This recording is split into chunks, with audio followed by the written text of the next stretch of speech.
foul called on Nance.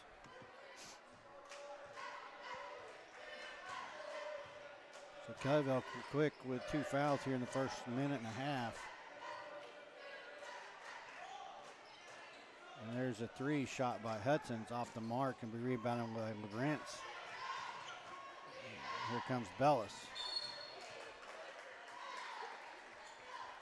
And I believe they're going to call that on the floor. Bellis was in transition, getting ready to go up to shoot. As he was transitioning the ball from one hand to the other.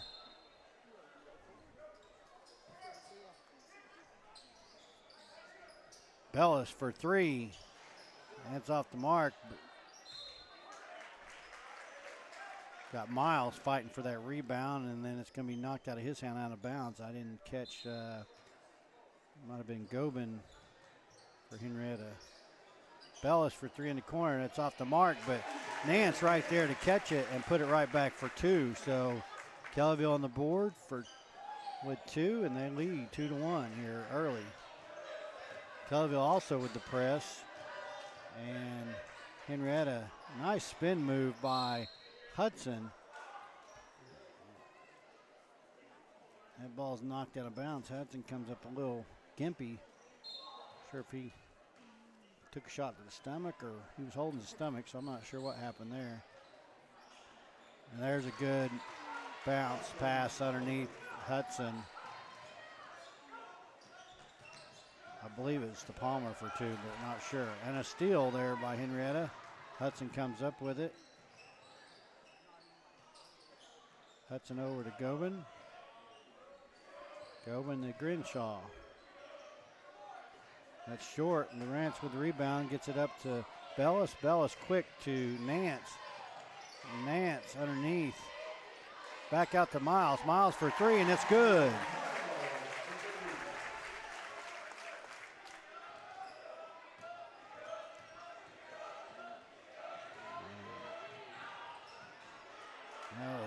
Hudson coast to coast, but he's not able to get it to go in. And he comes up behind Bellis and knocks the ball out of bounds right in front of the Kellyville bench. 5:13 remaining here in the first. Bellis passes in to Nance. Nance going to bring the ball up. Henryetta backed off the press. Bellis inside. Bounce pass to Miles, but he lost a handle, and Henryetta comes up with it. Hudson down to Greenhall for 3. Here comes Chronister, and they're going to say he walked right in the paint just before he passed the ball to underneath for an easy 2. So Henryetta up by 1, 6-5. Kellyville keeping that press on, but Henrietta's able to get past it. And Hudson right down the paint for 2. Here comes Bellis. Bellis over to Nance. Nance gets it to Ayers. Ayers inside to Bellis, and he's going to be fouled by Palmer as he catches that pass right at the free throw line. Well, folks, welcome Jacob. He's been running his little tail off since he got here. We appreciate the hard work, Jacob, and I apologize to the fans earlier, but it is what it is, man. Well, Terry, I don't know why I pay for a gym membership. I just got to wait for Tuesdays and Fridays, and we'll be good. Yeah. These 6 o'clock games are hard. I mean, this was a 6:30, but we still had to be here for the homecoming. So there's Wallace right in the paint for 2. This makes it difficult, as I'm sure some of you folks that work till 5, it's hard to get here by 6. Nice defense by Ayers. Gets up and blocks that shot. Oh. And they're going to call Wallace for a walk. Oh, wow. Wow. I don't know how he had time to take 3 steps. He caught that ball almost underneath the rim. But they call it off, so Henryetta with a 1-point lead right here, 8-7. And Hudson.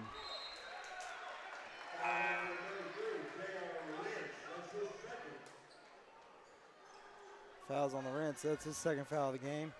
So he's going to take a break. Stone's going to come in for him.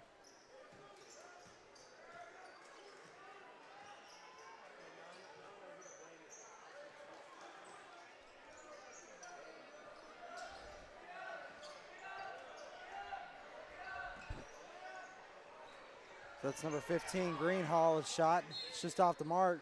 Goes out of bounds. Says it was off Kellyville. It's going to be Henryetta ball still. I can't help but notice Coach Fairchild? Coach Fairchild and Coach Chavez both wearing Air Jordan 1s in Kellyville colors. Gotta be one of the coolest shoes of the night, you know? Yeah, I do like those. I'm gonna have to talk to them after the game, see if they got those. I need to give me a pair of those. Goes really well with the suits that they're wearing. That foul was on Wallace. That's his first foul of the game. And Short gonna go to the line, shooting 2. Sorry folks, I'm still out of breath. I kid you not, I've run this place laps in just the short time I've been here. So first one falls for Short at the line. Now Kellyville's gonna have to be careful here, Jacob. They're already at 4 team fouls here in the first quarter. So kind of a close game being called. Henrietta's got 2. So that ball is taken away by Henryetta there from Stone. It was Greenhall who took the ball away. Nance playing good defense on Hudson.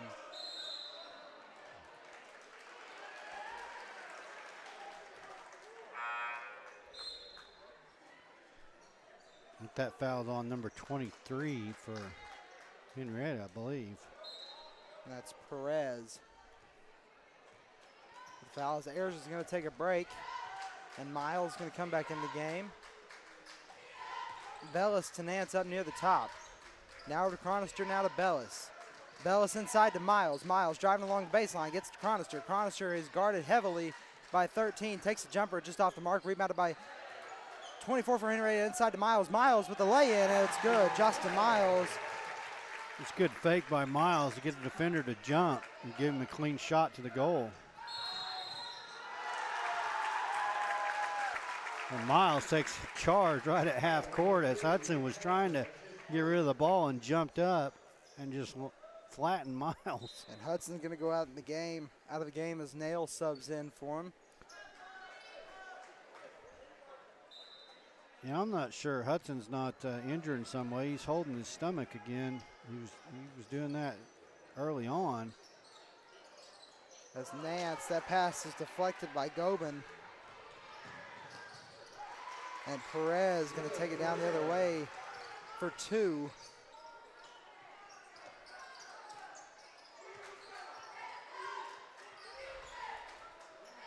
As Nance goes to pass it to Chronister.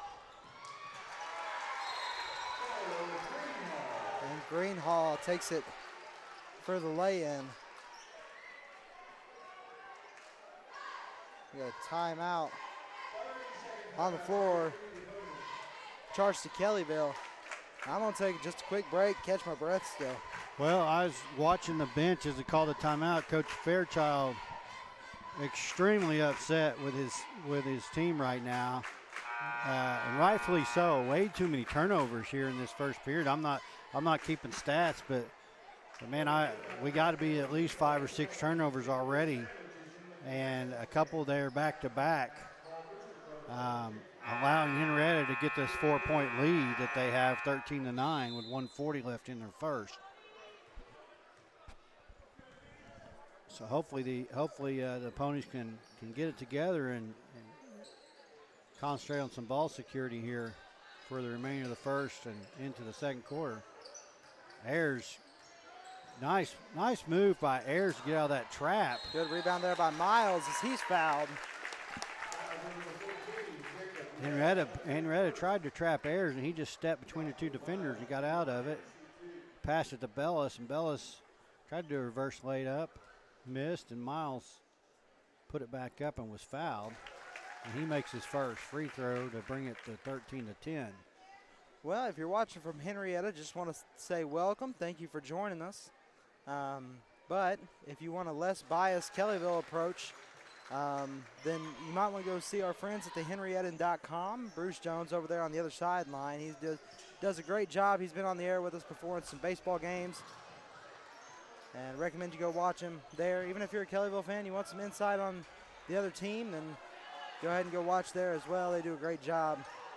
And they try just as hard as us. They work just as hard as us. And we appreciate them every single time they come and every single time we go to Henryetta and we get the hospitality that we try to give them here. So nice. Great bounce pass by Chronister into Bellis for the 2-point layup. Nice assist by Chronister. That tied the ball game. That's Perez. As his three-pointer's good. Henryetta with that three-point answer puts them right back ahead by 3.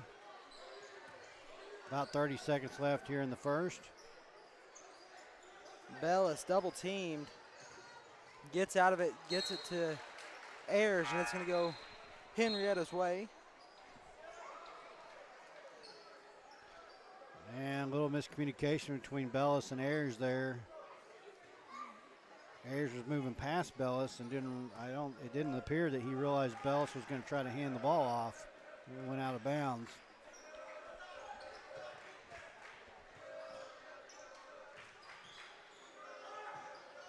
A few seconds remaining. There's a turnover.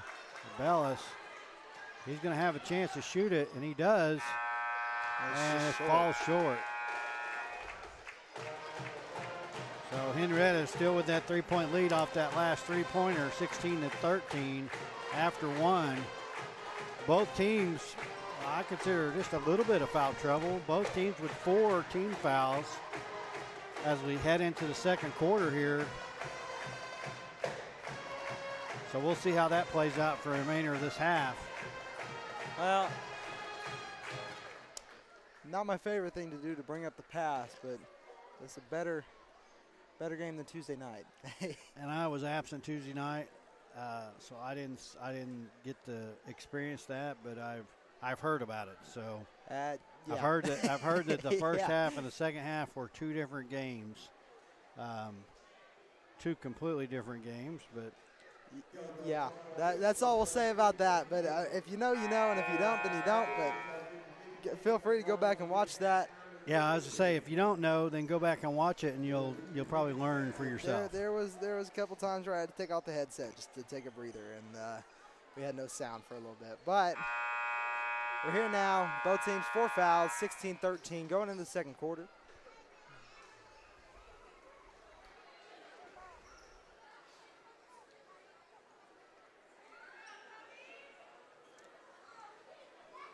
Mr. Wood looked like he was corralling the student section down here on the Kellyville end. I don't know what that was about, but he was having a chit-chat with them. I'm sure they're doing their best they can to disrupt Henryetta. Henrietta's shooting on that goal this half, so. Like a true, and there's a nice inside move by Miles.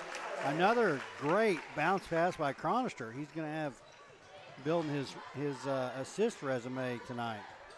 Well, almost taken away by Ayers there. That was so that shot's just off the mark from Greenhall. And he gets the ball back. He's guarded by Chronister and Nance. And Perez is going to go up as he gets fouled.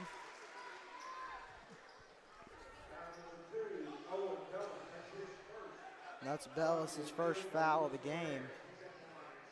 And he's going to try it. Perez is going to try to make it a 3-point play here at the line, shooting 1.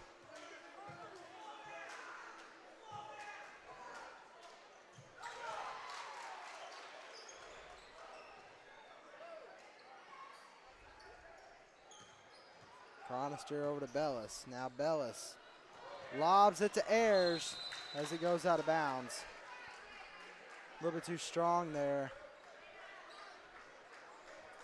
Yeah, just trying to get past that press. And the Ponies kind of continuing with their turnovers here in the first half. We're going to have to find a way to keep that in check.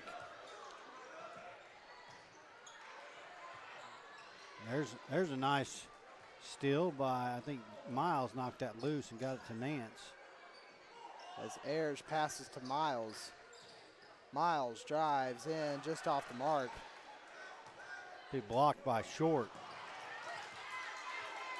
And Hudson loses the handle and Ayers picks it up. Another interesting stat for the night. I don't know if you noticed this, Terry, but Justin Miles is wearing a different number. He's wearing number 1 instead of number 0. I did not notice. I just now caught that. You know, I think he started the game in 0. I honestly, I'm pretty sure he started the game at 0. Maybe I'm dreaming it, but I think he did. So maybe he. The only thing I can think of making change jerseys is he got blood on his jersey when he went out a while ago and took a break. I didn't pay attention to the bench, and it might be just because I'm used to seeing him in 0. I thought he was at the beginning of the game. Well, I thought he was too at first until I saw it was just a line. It wasn't a circle, you know. It kind of threw me for a second there as Hudson passes that inside to Palmer. Wow, and Hudson was triple team there. That's what left Palmer open underneath. As Nance is over there waving his arms up and down. Lawrence looking for a place to go with it. Nice move inside there by J.R. Lawrence. Man, Nance was over there doing jumping jacks. He did everything but blow a bullhorn and to get their attention.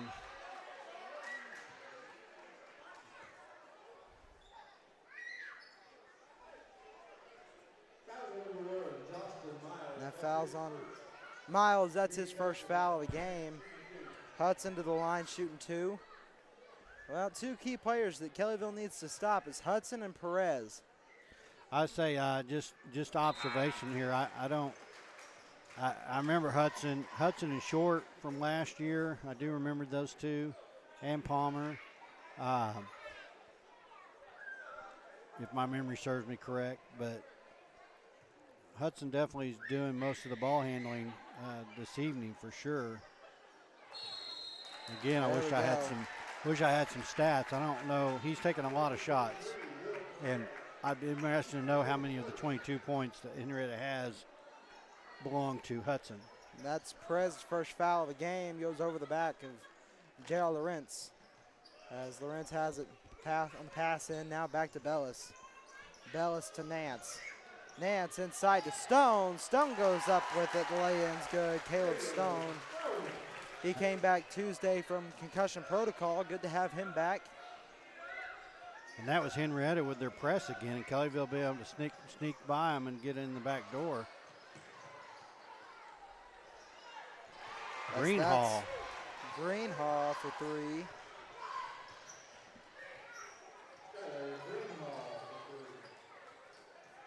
Bellis pass to Nance. Over to Stone. Stone, mid-range jumper just off the mark. That's rebounded. Almost by Nance. Greenhall as Bellis gets that rebound. And he takes a mid-range jumper. It's just off the mark. That's rebounded by Hudson. Quick back and forth by both teams.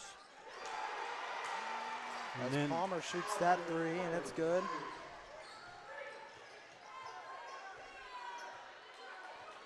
So quickly, Kellyville finds themselves in a 9-point deficit.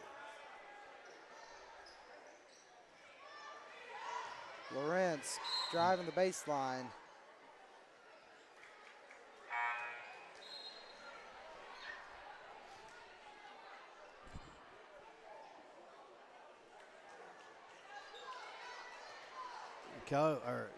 Henryetta able to jump out to that 9-point with a couple of threes. But Kellyville's had the answer kind of on the inside, but Bellis shot just off the mark. And that goes out of bounds.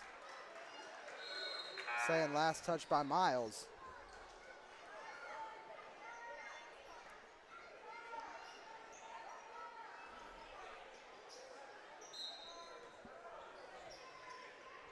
Kellyville with the press here. Henryetta able to get right by it though with one pass. As Hudson going to pass to Gobin inside to Palmer. Oh, wow.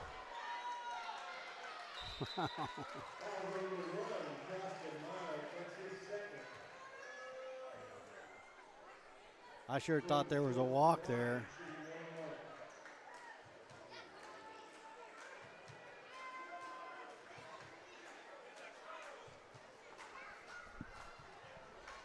So we are at 4:03 left in the second, and Henryetta at bonus, shooting 1 and 1, with short at the line.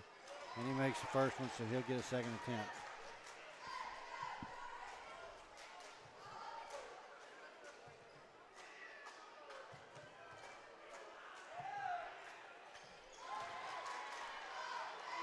And he makes both. So Henryetta now with a 11-point.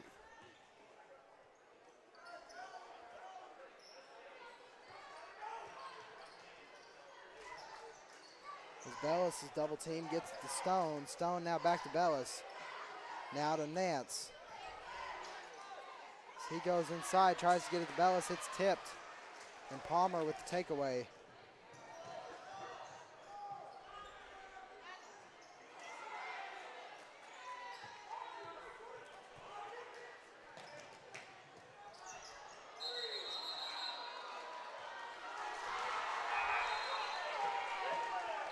Oh my goodness.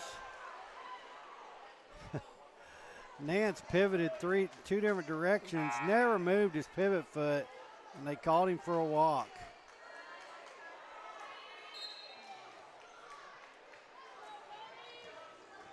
What's that thing they talk about when you're a kid about keeping a secret and throwing away the key? There we go.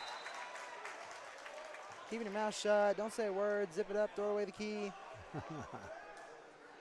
And another walk called on the other end.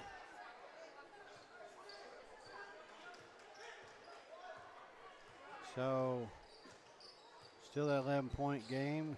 Nance over to Ayers. Ayers to Lawrence.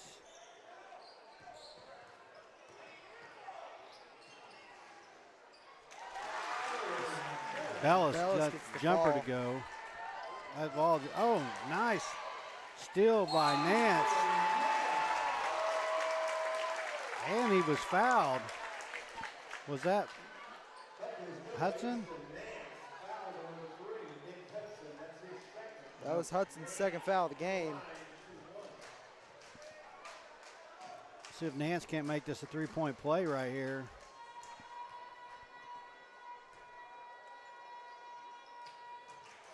It's off the mark, but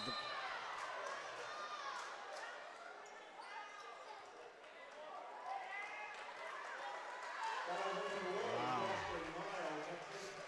That's Miles' third of the game.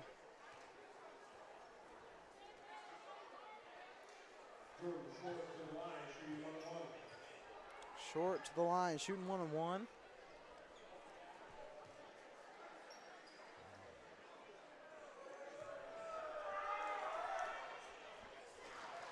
Coach Fairchild and the ref are having a good discussion on that last call. Coach Fairchild wanted a jump ball called.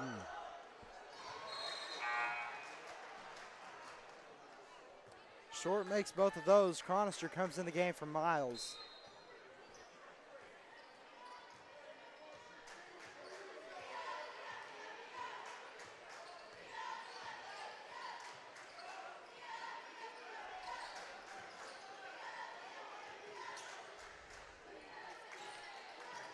Nance, shots just out the mark, rebounded by Ayers. Ayers puts it back up. Nice rebound and put back by Ayers.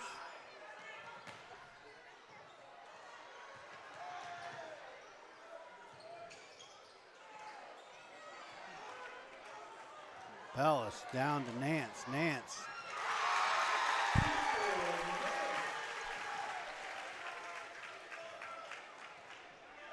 And just like that, Kellyville's got it within 5. And there's a steal. Ayers, good steal there.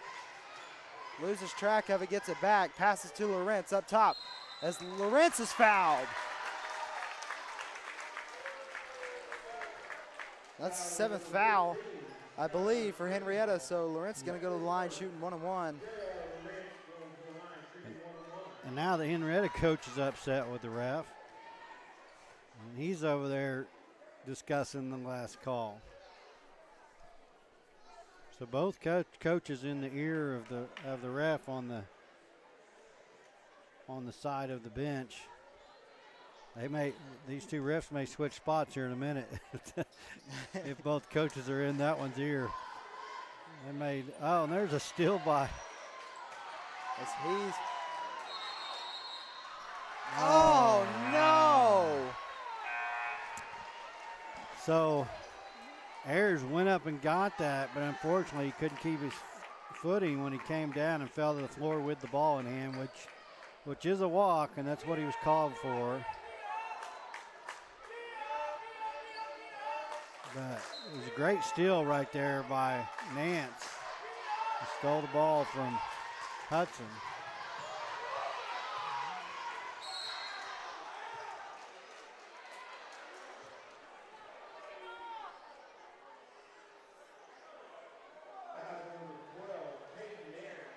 That foul's on Ayers. That's going to be his first foul of the game.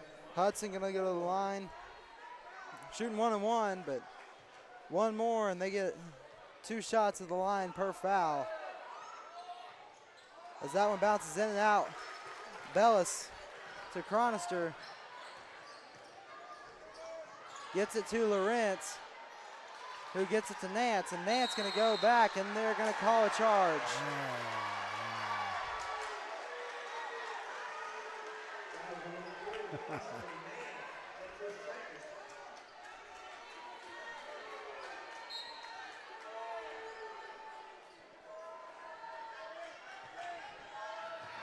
Good takeaway by Lawrence there. Good interception as he's going to drive in. And they're going to call a blocking foul! Yeah. And the basket's good, so Lawrence going to go to the line.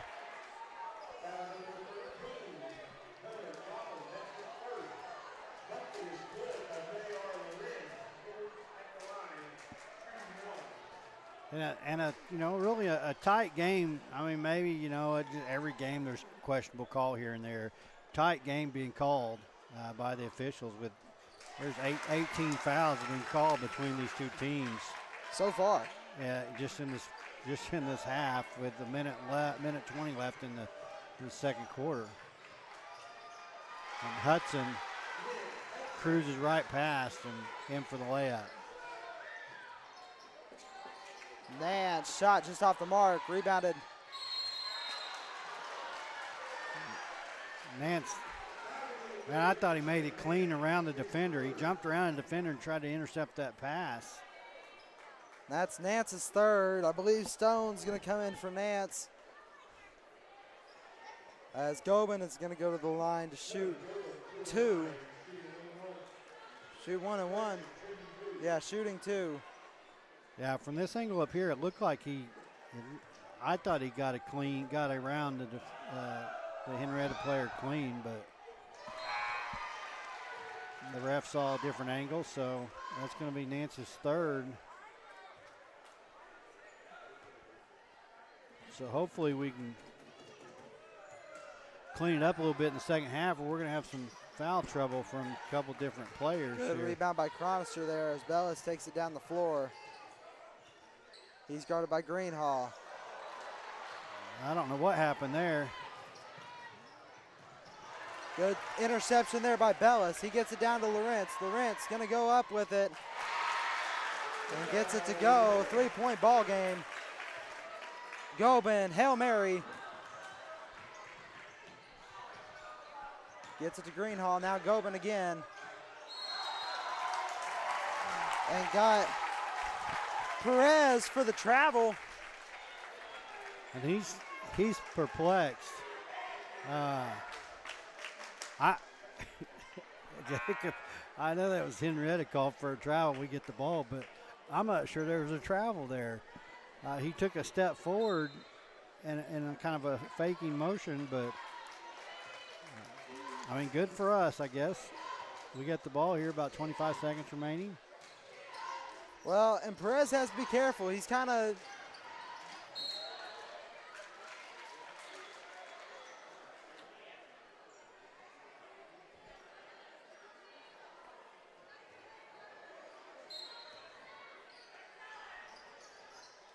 tell him by these refs' body language, the way he's kind of showing how he did things and disagreeing with their calls. He's got to be really careful the way he does that.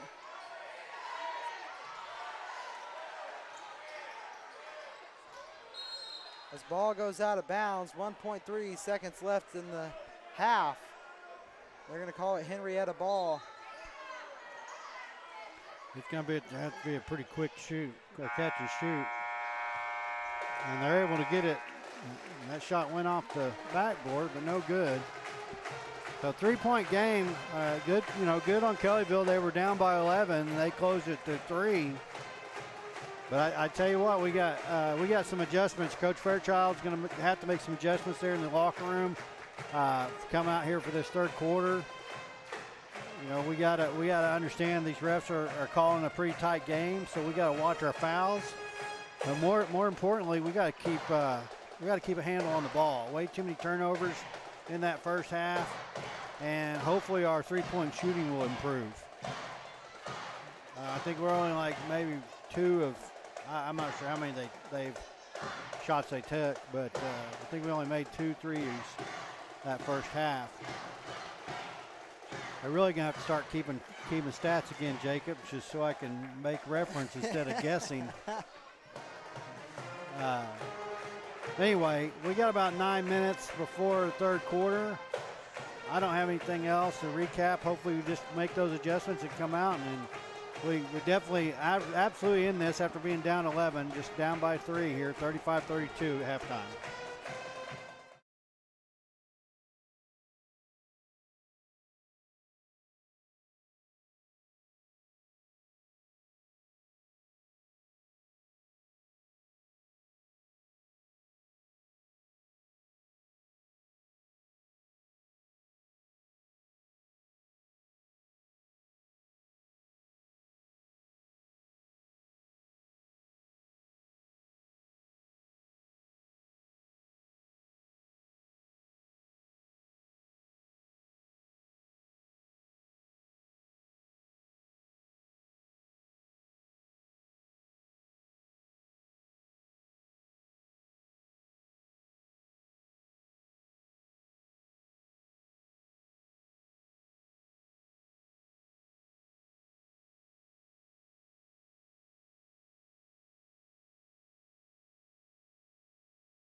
back for the second half.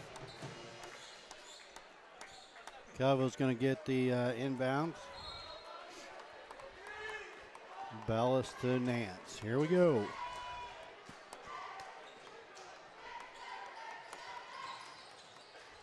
Inside, Chronister to Lawrence as he puts it up.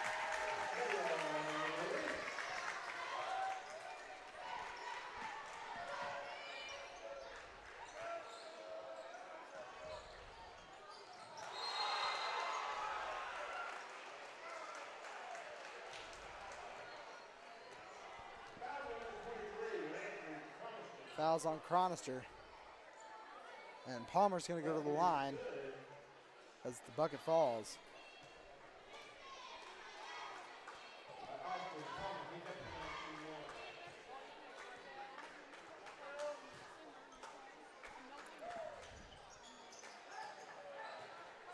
No good. Rebound by Bellis. Inside to Lawrence, and he's going to be fouled.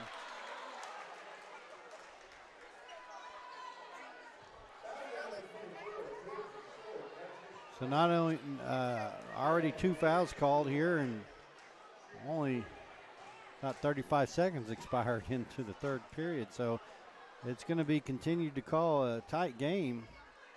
Both these teams are going to have to figure it out.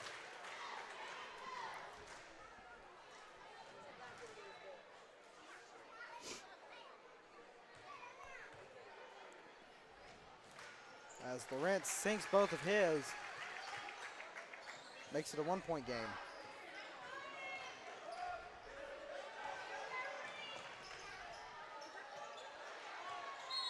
And I don't know if you noticed, Lawrence got that long pass. He got a hand on that, and it tipped it kind of high, made it. It's kind of doing a alley-oop type pass there, and just disrupted the whole play really. So good job for him. Short gets it off the inbound. Now Palmer, guarded by Chronister and Nance. Now Short again, guarded by Bellis. He gets it over to Hudson. Hudson drives in. Kellyville ball.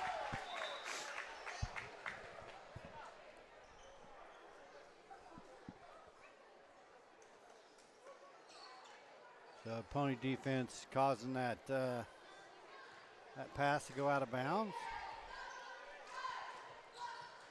So they can't take advantage here of the stop. Chronister not able to get it to go. Hudson pass inside to Palmer.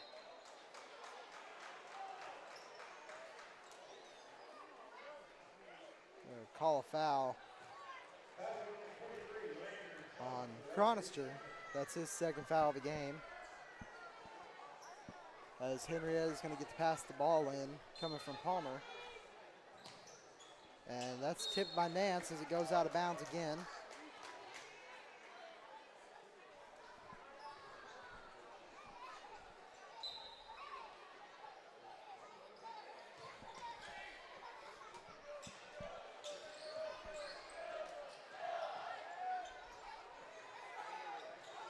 As the shot from Gobin doesn't fall. Now Short three-pointer, and he gets it to go.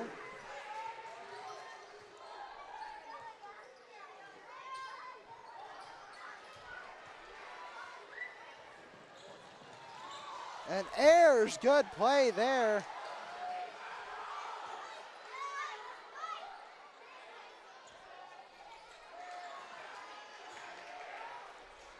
As Gobin was wide open.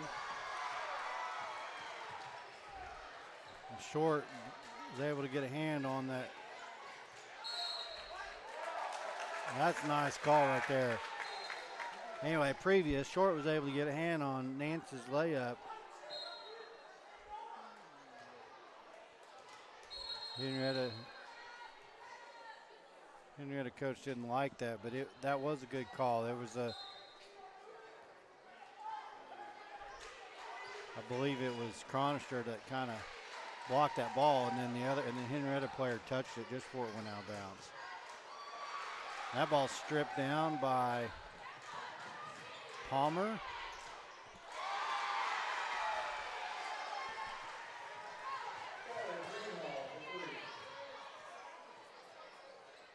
And Bellis' shot doesn't fall.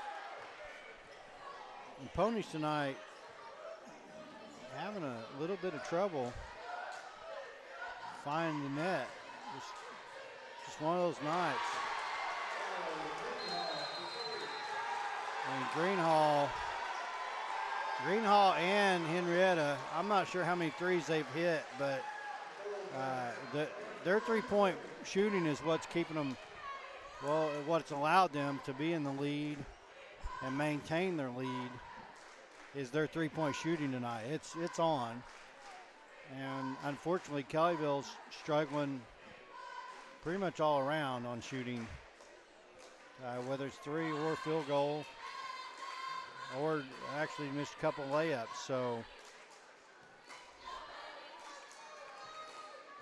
Kellyville back down by 9 on back-to-back threes by Greenhall.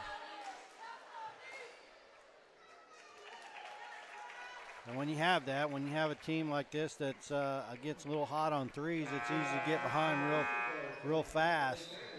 They get 2 or 3 threes back-to-back, and before you know it, you're down 9, 12 points, 15 points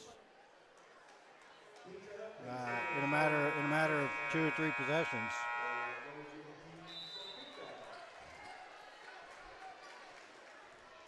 Kellyville, just go back to the basic, boys. Play your game. It's going to come. Your defense is going to produce turnovers, and we just got to take advantage of when we get those turnovers.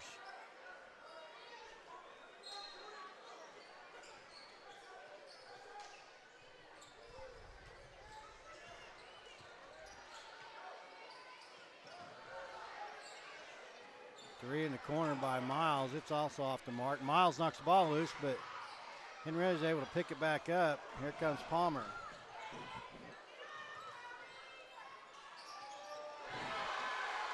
And Hudson with a nice move around the defender, gets his layup to go. Well, what has been a prominently foul-called game, there hasn't been a foul in over 2 minutes.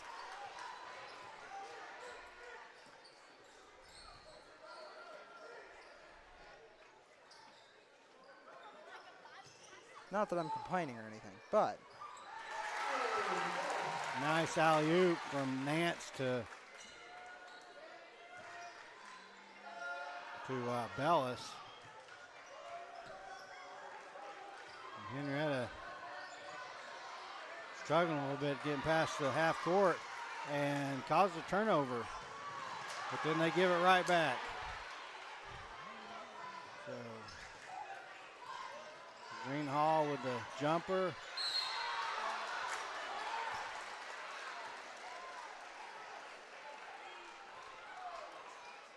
And Miles trying to get that rebound. It's going to be called for a foul. That's going to be Miles' 4th foul, so he's going to have to take a breather with 3:44 left here in the third. Coach Fairchild's going to have to hold him out for at least probably into the 4th to try to save him.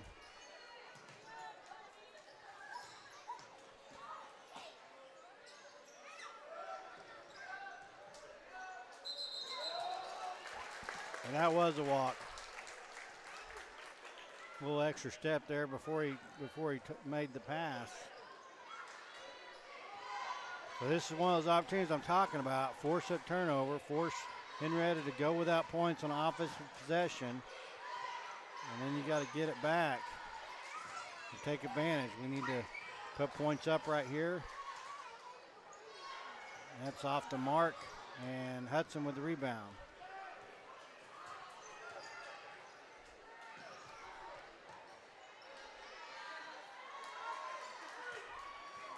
Something to keep an eye on, Jacob. Lawrence and Short were having words down here on the other end. Bellis for 3. Bellis fell to the floor. I took my eye off of it, but he fell to the floor after that shot, but no call.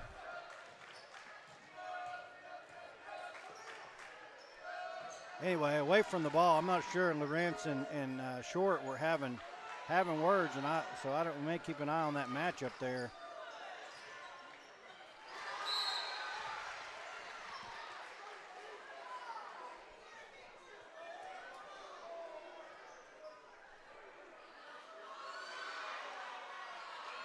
Calling fouls on both teams.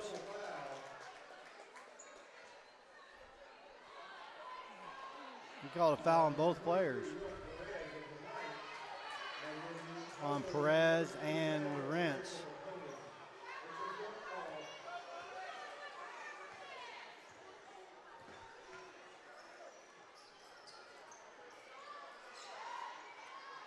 As Nance throws that out of bounds.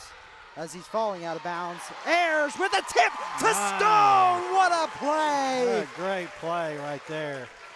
Ayers knew he didn't have time to catch it, so he just basically pushed that ball.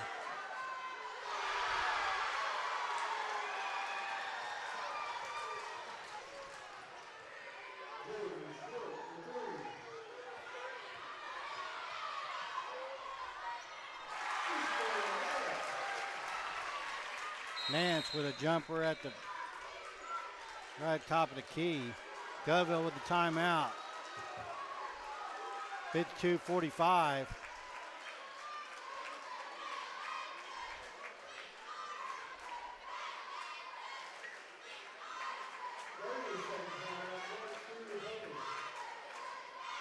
.30-second timeout charged to Kellyville. That's their third of the game. 2 more left. Score 52-45.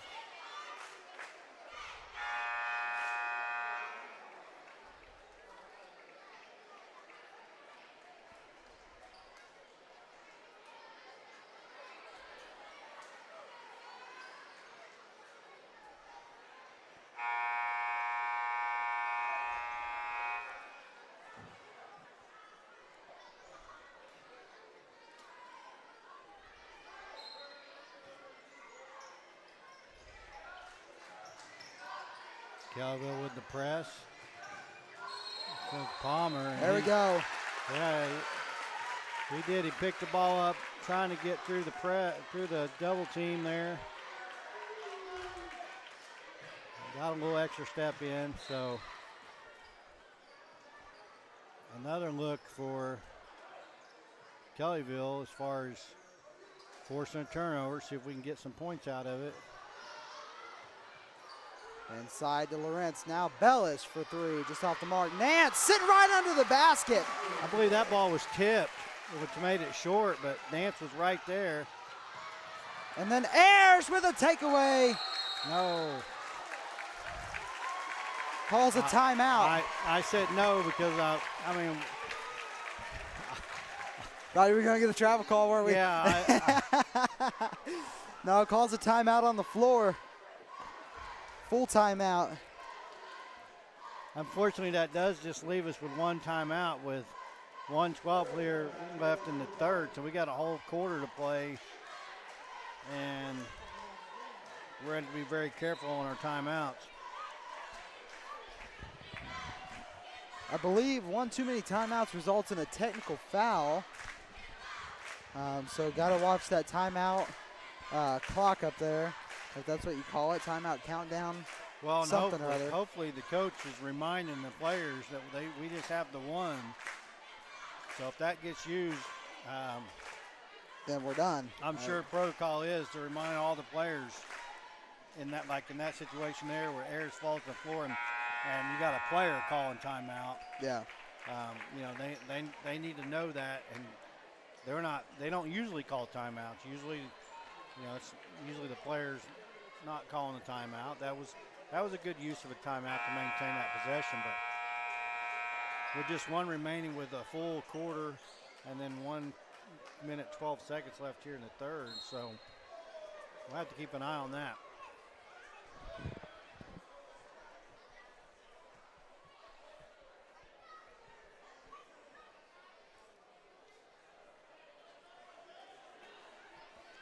Now we got a mix-up.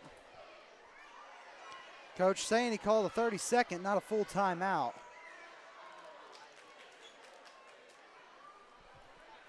I think he may have been pleading his case for a 30-second timeout, or seeing if that's what he had left. Maybe the refs didn't tell him what he had left as far as that goes.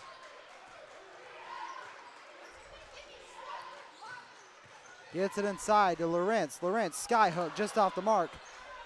As that's taken away by Hudson, and they're going to call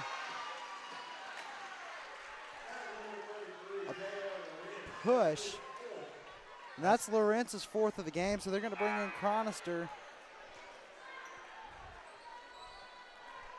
So as we're starting to see, you know, this high foul count really for the game. I mean, not both teams saw it last half, and right now it's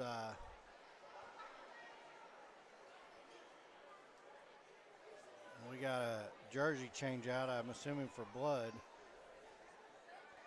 So Chronister is going to switch to 25, and they're going to, sorry, 25 or 15, can't tell.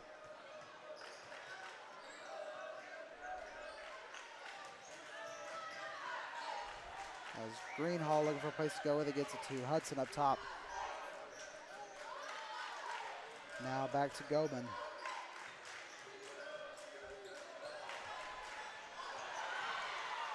And short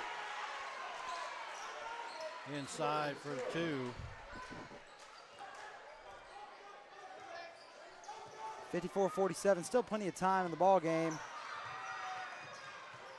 As that was a good save there by Wallace.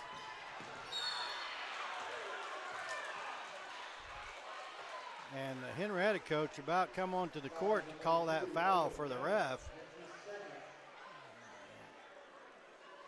And that's Bellis' second foul of the game. That's multiple times the Henryetta coach has been on the court, almost a half court line. That goes off of Stone as Ayers throws a punch, not necessarily a punch, but knocks that ball out so hard it comes flying for Stone's face. So, of course, he tips it, goes out of bounds as Nance is going to come out of the game. You know, the refs typically don't give the coaches too much trouble over, you know, staying in their coach's box per se, but I do have to say the Henryetta coach, I've noticed a couple of times, 2 or 3 times, has been on the 2 or 3 feet onto the court, almost at half court mark.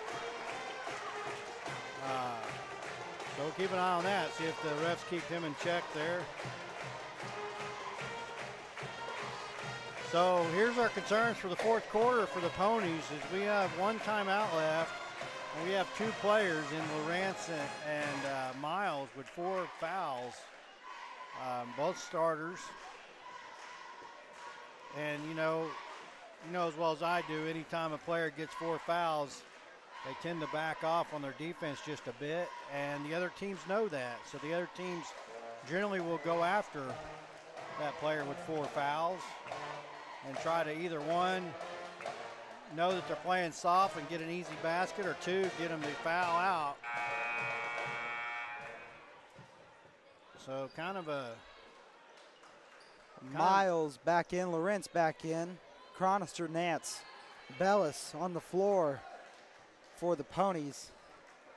And then Gobin, Hudson, Greenhall, Perez, and Short on the floor for the Golden Knights, or the Knights, whatever they are. Golden Knights, Knights, the Hens. Kellyville is at a team foul count of 6, but Henryetta just has 2. Perez shot just off the mark. And I guess I need to speak more often because there's Henrietta's 3rd. Works for me. Don't have to ask me twice. Go Yeah, ahead.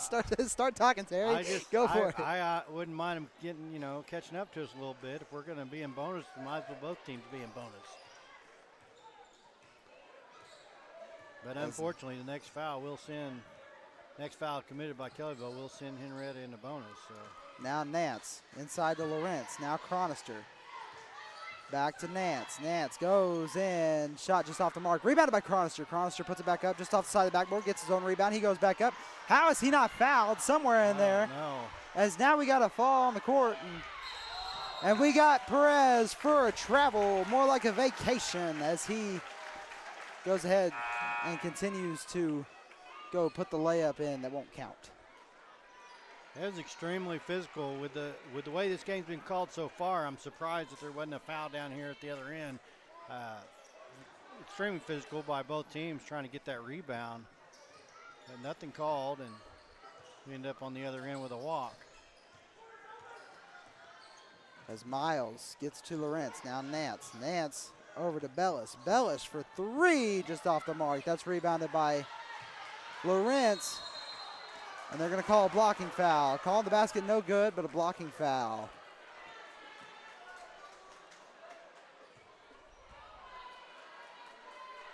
So that's going to be. That's Goins. Goins. Who did he say? Oh, 13, Gobin. Gobin. Bellis gets the ball over to Miles. Now That's Miles. Short. Shots way short as Lawrence is knocked to the floor by multiple Hens. I'm just going to keep calling him the Hens. Lawrence went up and the Henryetta player got underneath him and just kept walking backwards, knocking him to the ground.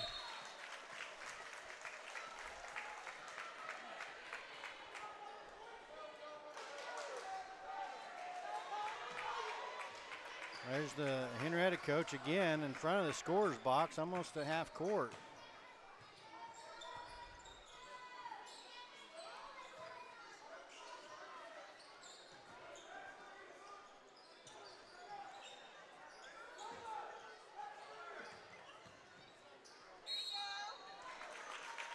I mean, I guess as long as you're not blocking the view of any of the scorers at the table, Yeah, I mean, I've just seen them before where they really keep the coaches in check and don't let them much get past the line there that's on the court there. My understanding of the rule is they're not supposed to go past that.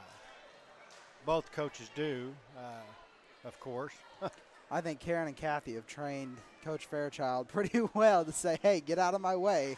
Yeah. We got to score the game, but.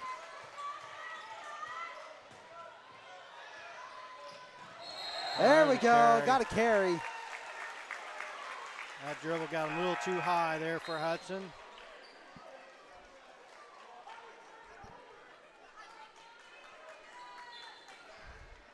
So Henrietta's almost caught back up to us on team fouls. They're at 5.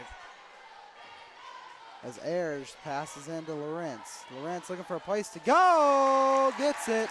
Oh, that was a nice turnaround kind of layup.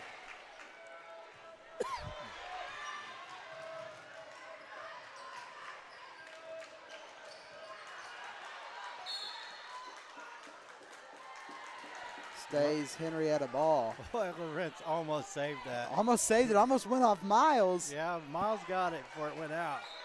If it had been in when Lawrence touched it. As Hudson setting up the offense, guarded by Ayers.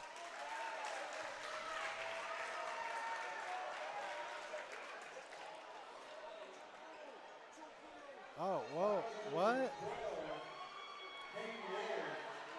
I thought he called a push-off on Short, but instead he calls it on Ayers.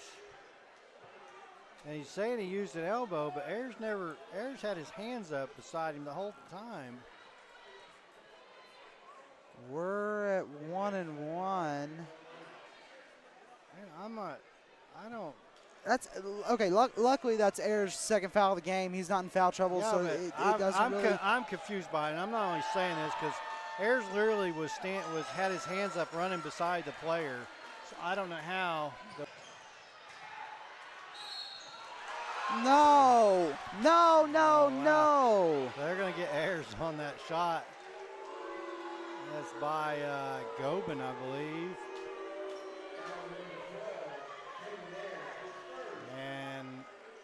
Kellyville side of the event center here with the boos on the call. Is this Gobin? This is Greenhall. Greenhall, I'm sorry. He makes his first.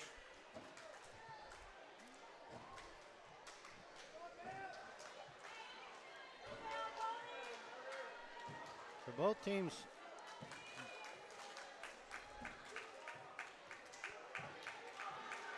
I don't know, actually I don't know if Henrietta's in any foul trouble, but both teams have multiple fouls called. Lots of noise coming from Kellyville here in the event center. 56-53, three-point ball game as Bellis gets it to Nance. Now Nance gets to Miles. Miles over to Bellis in the corner. Bellis looking for somewhere to go. Goes toward the top of the key, gets it to Nance, now to Miles. Miles now back to Bellis. Bellis over to Chronister. Chronister inside to Miles. Miles looks for somewhere. He's double teamed, gets it back to Chronister. Now Chronister to Nance. Nance back to Chronister. Chronister pump fakes the shot, gets it inside to Miles. Miles, reverse layup, Justin Miles. What a play. Wow, nice play. And again, Chronister got him for a walk. Jordan Short. And Chronister down underneath with another assist. So Henryetta timeout. it's a 1-point ball game, 56-55. Henrietta with the lead. 4:34 remaining. I believe that's their first timeout of the game, so they're not too crazy with their timeout calls. They hold on to him, but that was a player that called that timeout there. I couldn't tell who it was. I think it was either Hudson or Perez that called that timeout.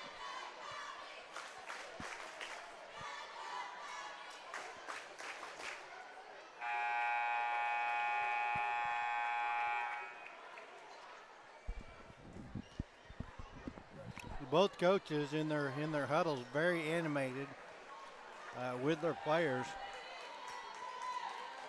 as this 1-point ball game.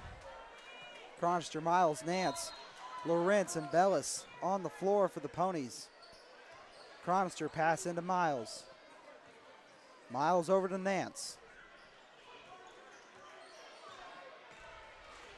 Bellis now to Miles, to Chronister, to Nance in the corner. Nance pass inside to Chronister, back to Nance. Nance, mid-range jumper just off the mark. That's rebounded by Hudson. That's Greenhall. Jumper is good.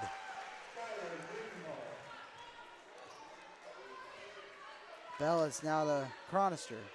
Chronister inside to Lawrence. And now up top to Miles. And saved by Miles, going out of bounds. Now to Lawrence.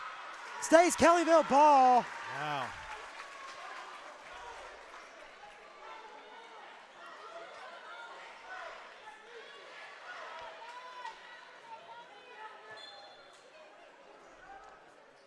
Nance pass in. Miles shot just off the mark. Now we got Short and Lawrence. Both fall to the floor.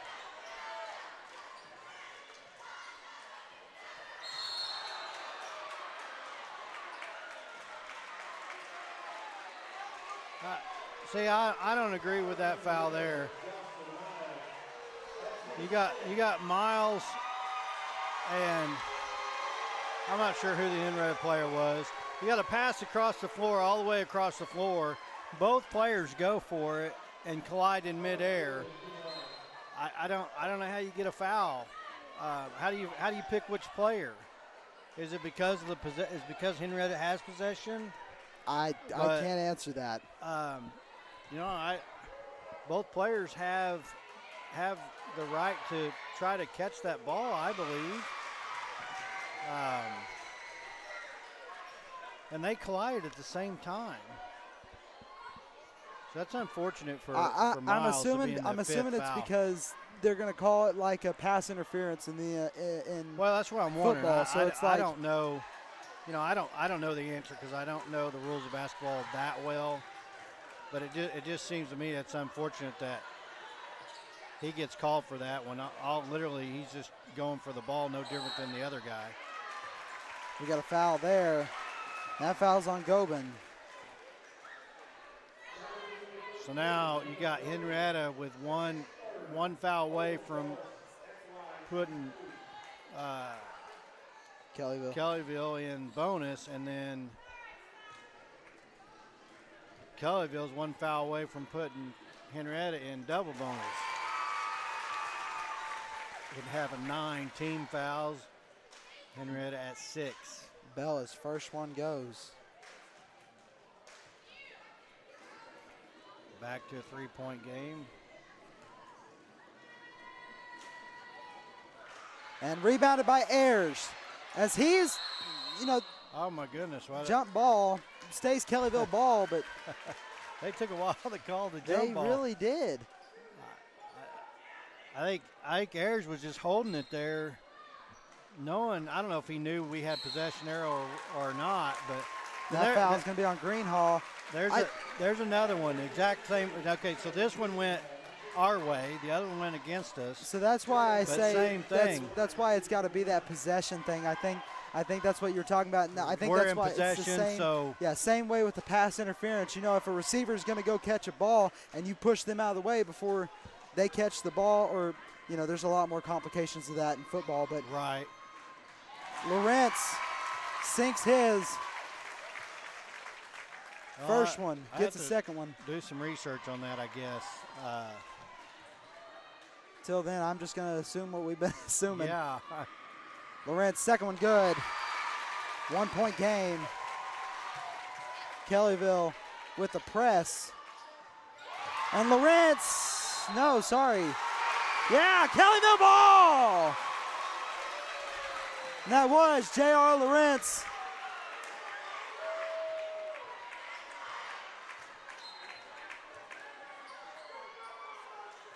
Gets it to Bellis. Now Bellis to Ayers. Ayers to Nance. Nance back to Ayers. Now to Bellis. Bellis pump fakes the shot. Pass inside to Chronister. Inside to Bellis. That's a takeaway by Palmer. As he goes down. Ball tipped away by Nance. He takes it away. Now he's going on the other side of the court.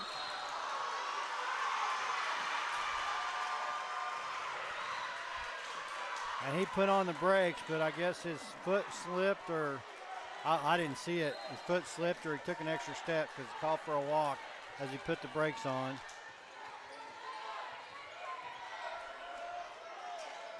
So 2:40 left. Ball's loose. It's going to be tied up. Henrietta's got the possession arrow, so it's going to be their ball. But great job on Lawrence. You know, I said earlier about having 4 fouls and playing lighter. Neither one of them, Lawrence or Miles, have done that here. Unfortunately, Miles did go out on that last play just a little bit earlier. But Lawrence still playing, and Lawrence is playing like he doesn't have any fouls, which is great. Oh, come on.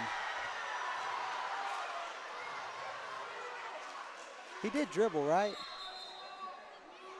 Yeah, as he was moving his feet, he dribbled, right? As he went to go, yes. A lot of traveling calls tonight by both officials. So I guess they're both seeing the same thing. It's not one-sided.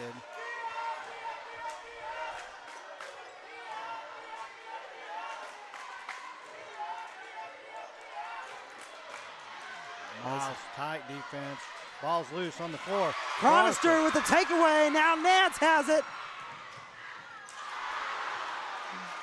Not sure how.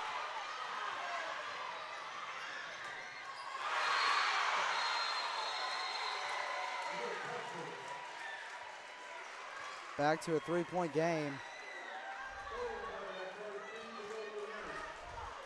Now timeout. Henryetta. Yeah.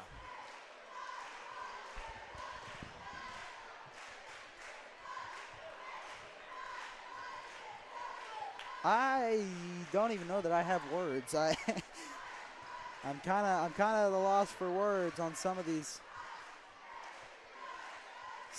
calls for both teams.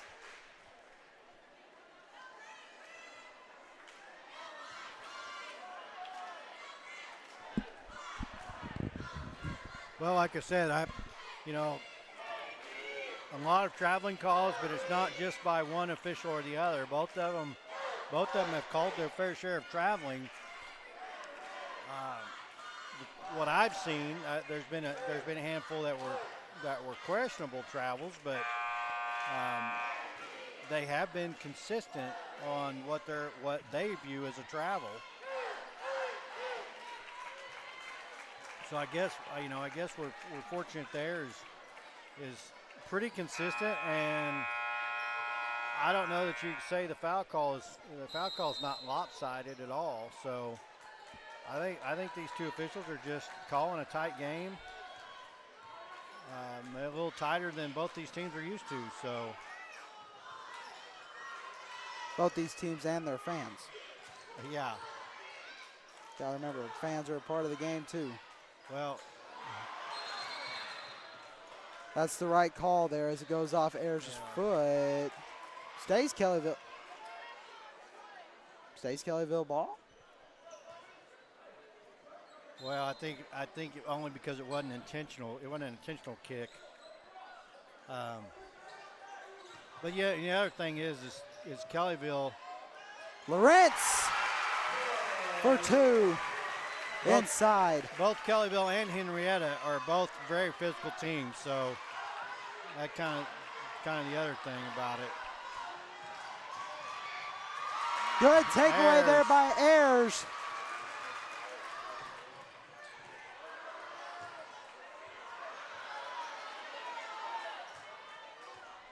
Ayers playing great defense. So 1-point ball game. As Coach Fairchild calls.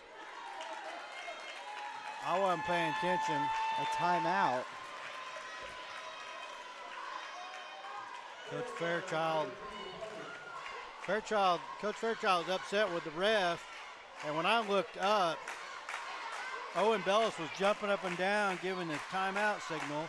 So my guess is Coach Fairchild called a timeout, and several seconds went off the clock before the ref saw it. I don't know how many seconds, but you typically don't see. And Bellis was standing not too far from, on the court, not too far from where Coach Fairchild was, and the ref was closer to the baseline. I think the ref had his back to Coach Fairchild and probably couldn't hear him yelling timeout. So I almost think that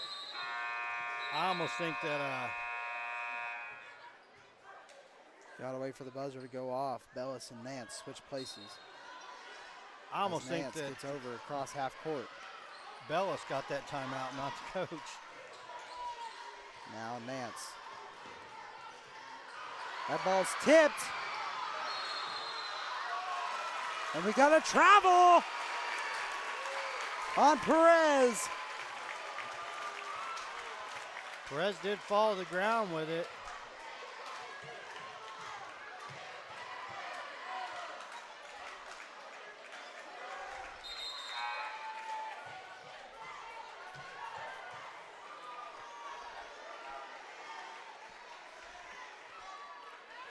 There's 35.7 seconds here.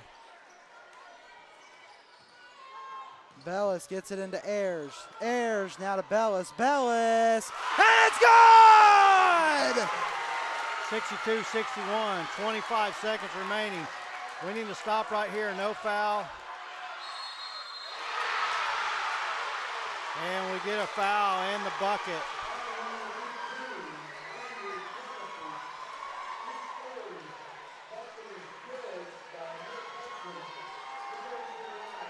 And that was Hudson that drove in. And they called the foul on Chronister.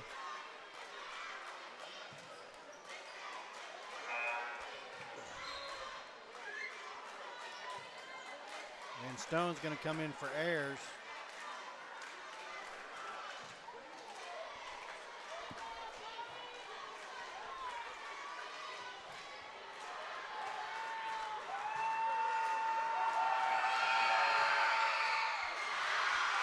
And Hudson sinks it, so a 2-point game, 20 seconds remaining. Kellyville not in a huge hurry here. As Nance and Lawrence comes down with it. Well, what the call is here. It's going to be on Palmer. And that's Palmer's third. As he's injured on the floor.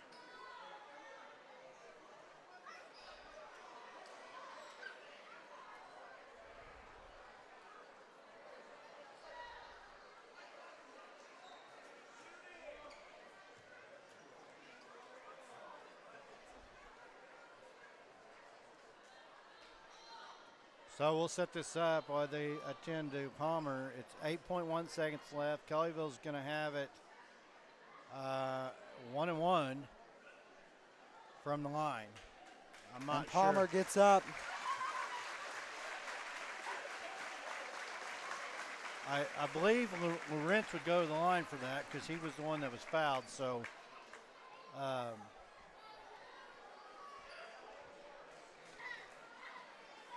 Palmer gets up, crowd gives him a hand, hope he's okay. So 1-1, he makes both the tie ball game. If he for some reason misses his first attempt on this 1-1, we just need to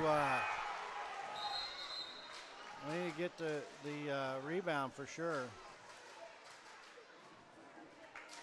As Ayers comes back in for Stone.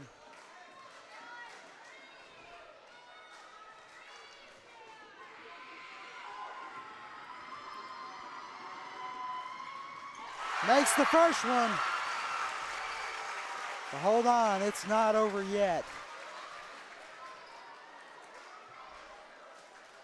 So a couple things here. If we had a timeout, I'm sure Coach Fairchild would call it.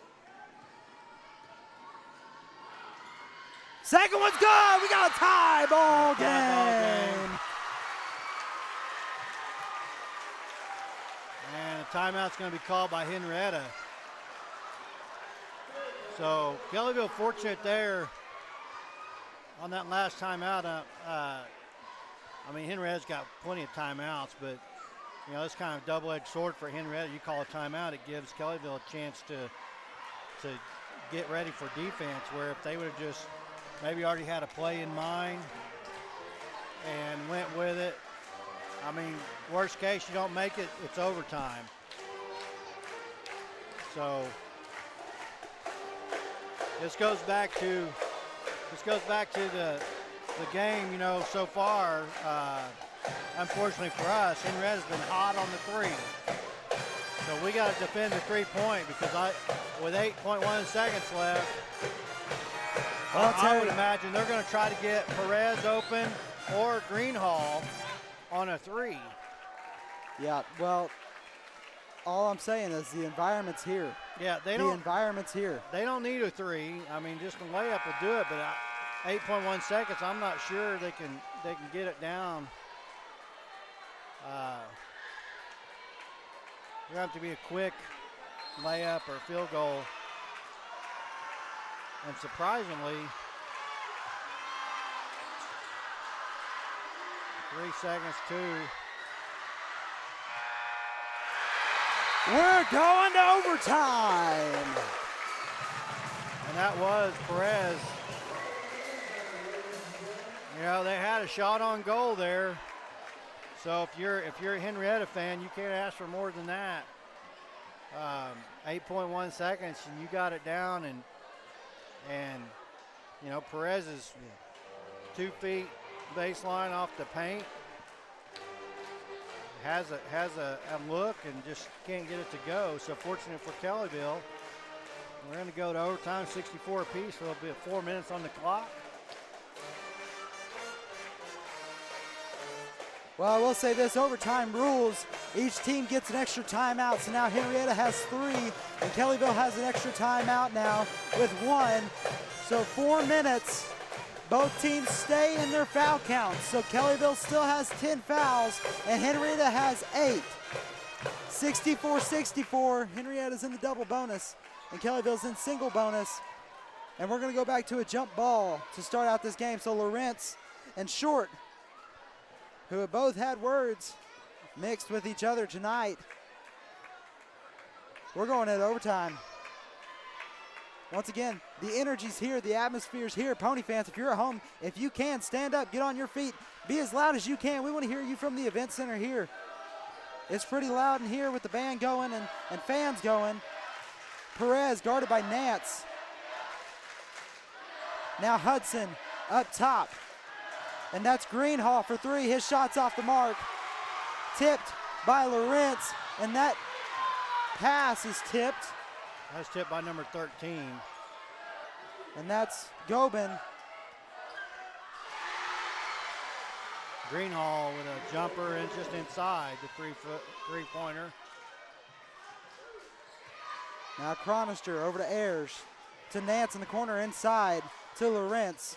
Looking for somewhere to go, gets it to Nance. Now Bellis for 3! Oh, and Bellis! That's the three-point shot we like from Bellis. It's a beautiful floater there.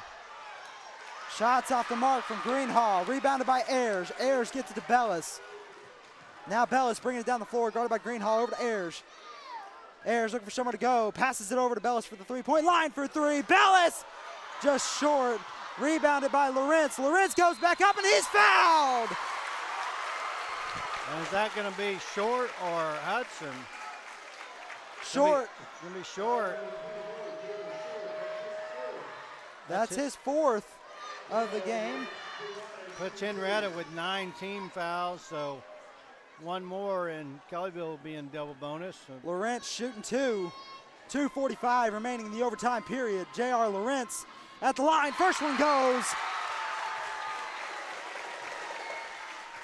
I tell you what, Jacob, I've only been to a handful of games this year, but Lawrence, heck of a free throw shooter. He's come in clutch multiple times. Second one gets the roll! And he's 4 for 4 the last 2 times. The last 2 times he's made both free throws. So again, that's something I've noticed from him is he's pretty good from a free throw line. Hudson for 3. It's off the mark. Goes out of bounds, Kellyville ball. 2:24 remaining. Terry, when I tell you my heart's beating out of my chest, I can't even breathe. Hey, these are the exciting games here. That's going to be stolen by Hudson. Easy steal. And we're going to have a foul call. That's going to be on Lawrence.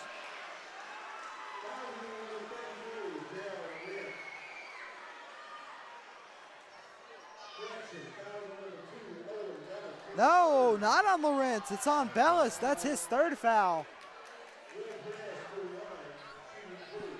I heard my dad say 32, and I was like, that's not his number. No, it was fortunate. He originally called it on Lawrence, which would have been his 5th. So really fortunate that was called against Bellis. I didn't see it to know, but they originally called on Lawrence and made the correction to Bellis. So Perez, second one falls. 1-point game. Nance to Lawrence as he's going to take it for the lay-in. J.R. Lawrence. Here comes Hudson.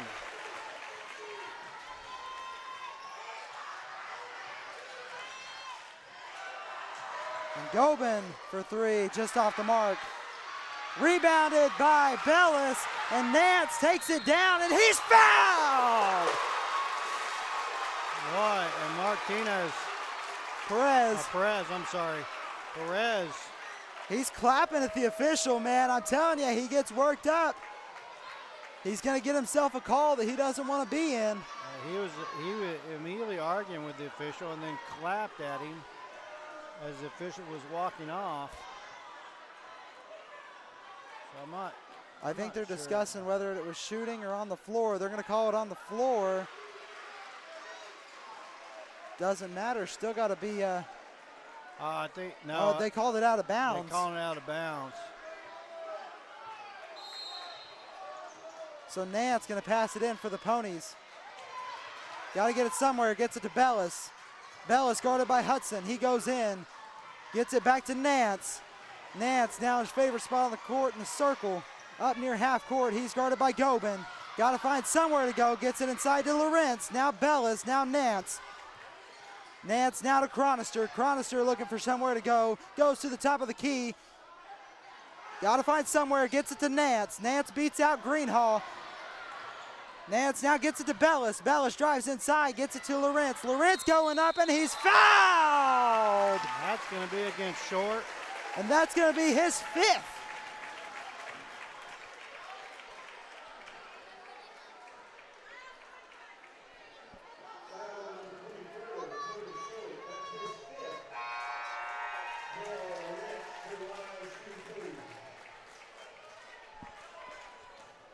I don't know. Short didn't realize because he was standing at the line. Teammates had to tell him.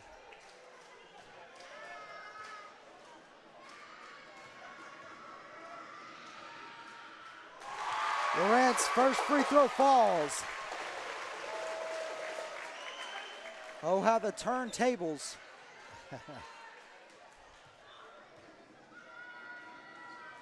Second one falls. I told you, Lawrence, just beautiful from the free throw line. And that ball's turned what an over. interception. Easton Nance goes up with it. The lay's good. A 7-point ball game here with 1:07 left. Just good defense right here, Ponies. Is what we need. Good defense, no fouls. Good defense, no fouls. Greenhall, shots off the mark. Taken away by Nance. Nance gets it to Bellis. 52 seconds left. Bellis guarded by Greenhall. Gets it over to Nance. Now to Chronister. Now Chronister looking for somewhere to go. Gets it back to Nance. Now Nance finding somewhere. He gets fouled. Nance could not see Bellis in the corner, but there wasn't a night within 20 feet of Bellis sitting in the corner. Nance was double teamed and just couldn't see him, unfortunately, to get it down to him. But Nance, first free throw, good.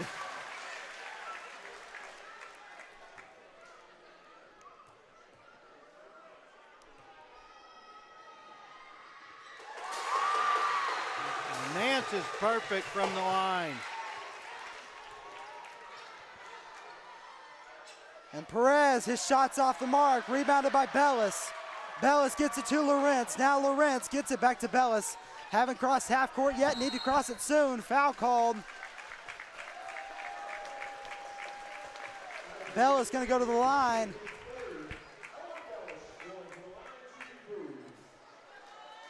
That was on Hudson, that's his 3rd. 28.1 seconds left. First one falls.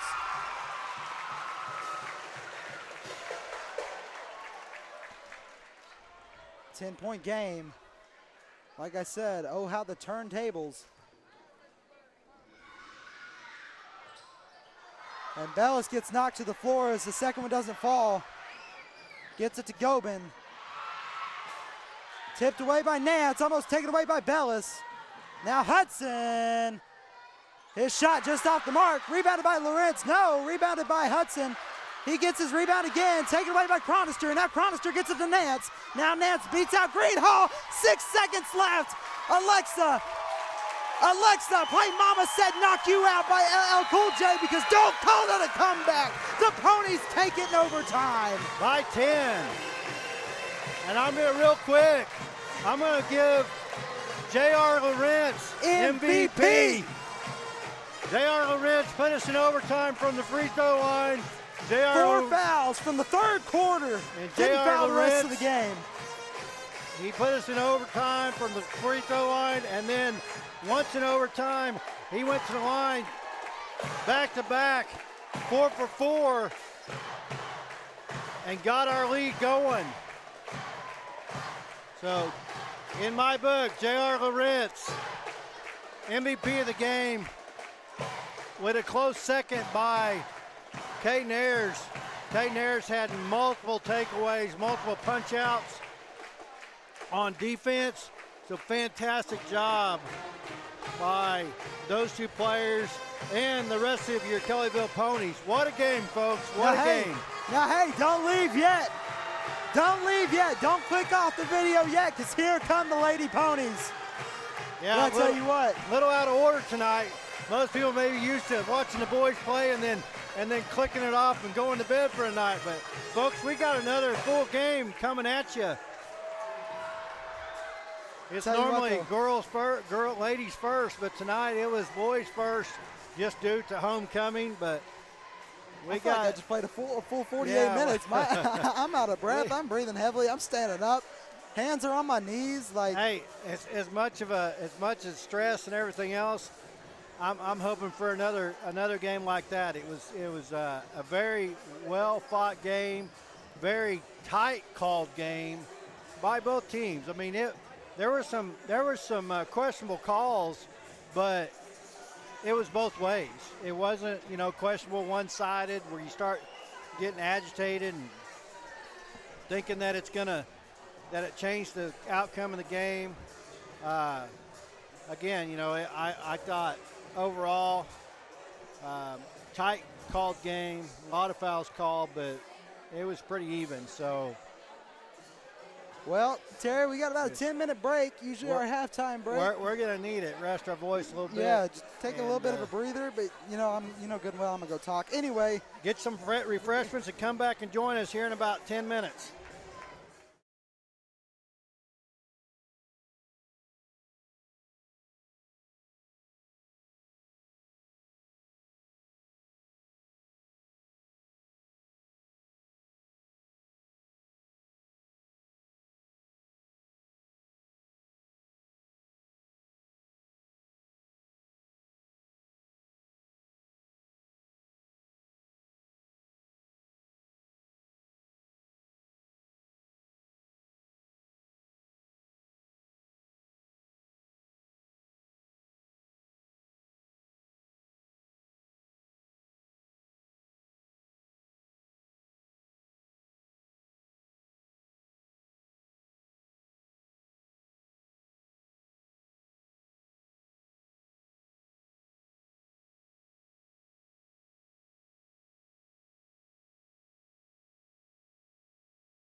right, we're back for the second game of tonight's doubleheader. Kellyville Lady Ponies, Henryetta Lady Knights. First one, thriller. Very, very good thriller to start out the night. Not much else you could ask for. As we're out of a cameraman for just a minute, but we're gonna get there.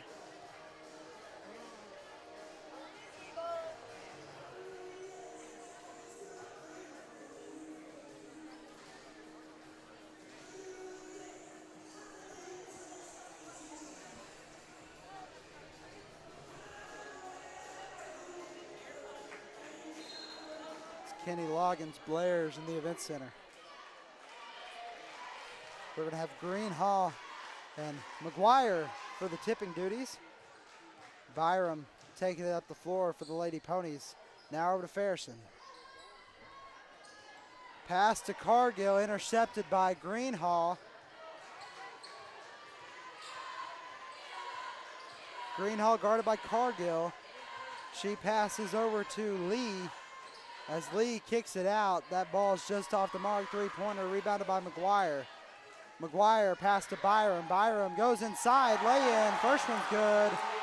Jocelyn McGuire on the other side. Sorry, camera can't see it.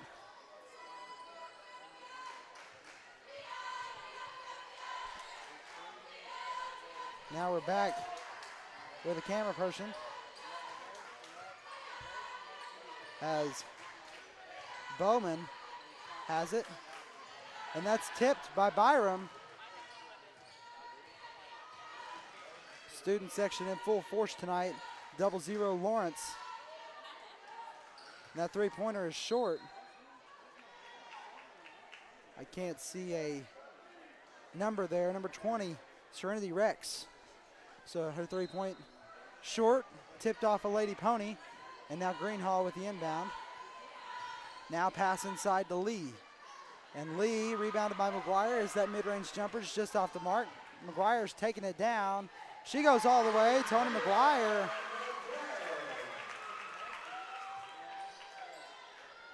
Now Greenhall looking for somewhere to go with it. She gets it to Lawrence as the ball goes out of bounds. Lady Pony ball.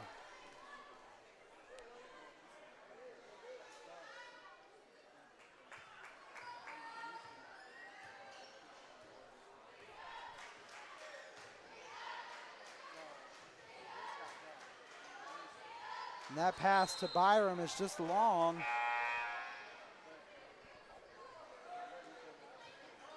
And now number 10, Lawless, subs in.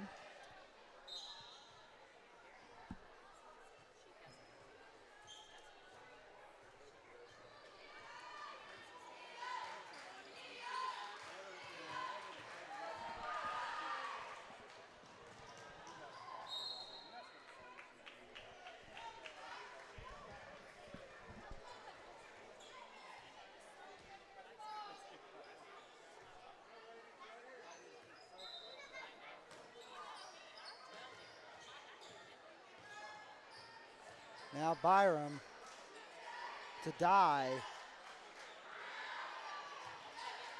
Now McGuire, her shot's off the mark. Gets her own rebound, saying she went out of bounds.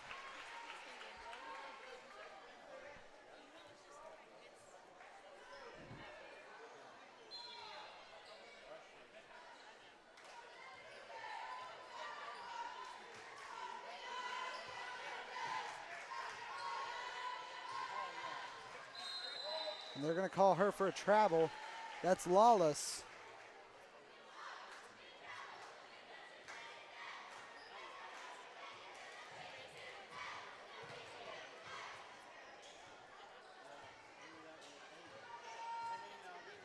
Byron pass inside to McGuire, retains possession of it. Fairson for three. Bang! Nothing but the net. Lily Fairson on the three-pointer.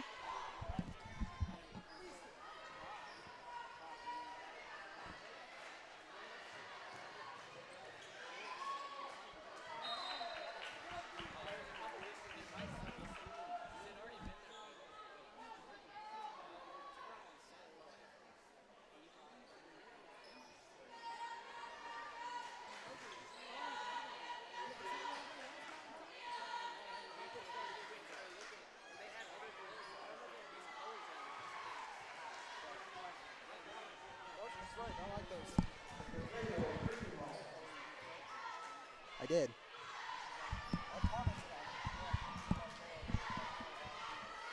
As Byram passes into McGuire. Sorry, got sidetracked talking about Air Force Ones or Air Jordan 1s. Shoes.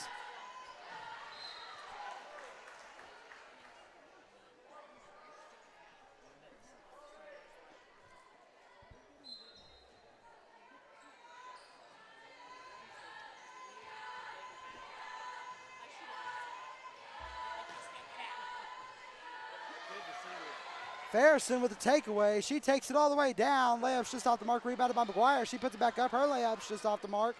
And that's rebounded by Bowman, I believe.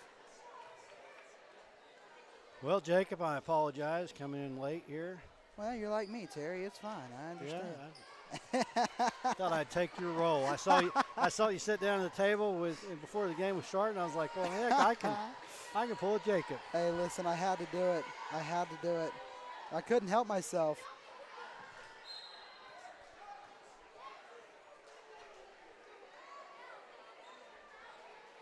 As I'm looking at the shoes that the Ponies were wearing, Coach Fairchild and some of the players were wearing, just talking to Easton Nance there about where he got his shoes. So now I'm looking everywhere I can because I like those. I'm going to have to start wearing my Kellyville stuff more often if I get a pair of those. So ball's taken away by Greenhaw and fouled by Cargill there. So did you get the inside track on where to go? Well, there's a store in Tulsa Hills, but nobody gets free advertising around here. There's a store in Tulsa Hills. It's green, and it's a sporting goods store, yeah. So kind of make your assumptions. Rhymes with clicks, so, I mean, that helps. Ball was tipped, so they're not going to call the back court there. I know a bunch of fans were calling for the back court. Cargill foul again. That's her second foul of the game. As the score is 7-2 on this one.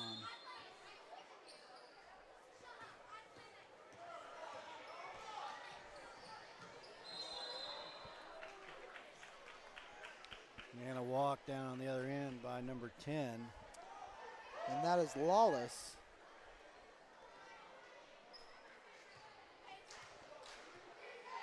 Yeah, I didn't get to see those shoes up close, but from up here, they look pretty nice.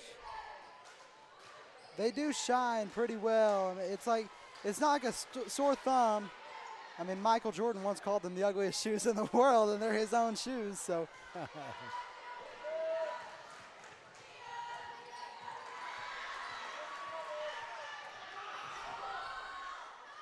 As McGuire now has it, that ball's tipped by Bowman.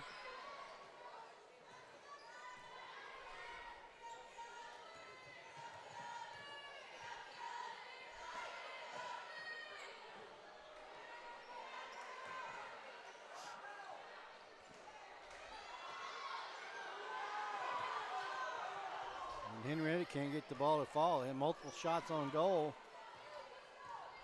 Unable to get it to go in, but they do maintain possession here.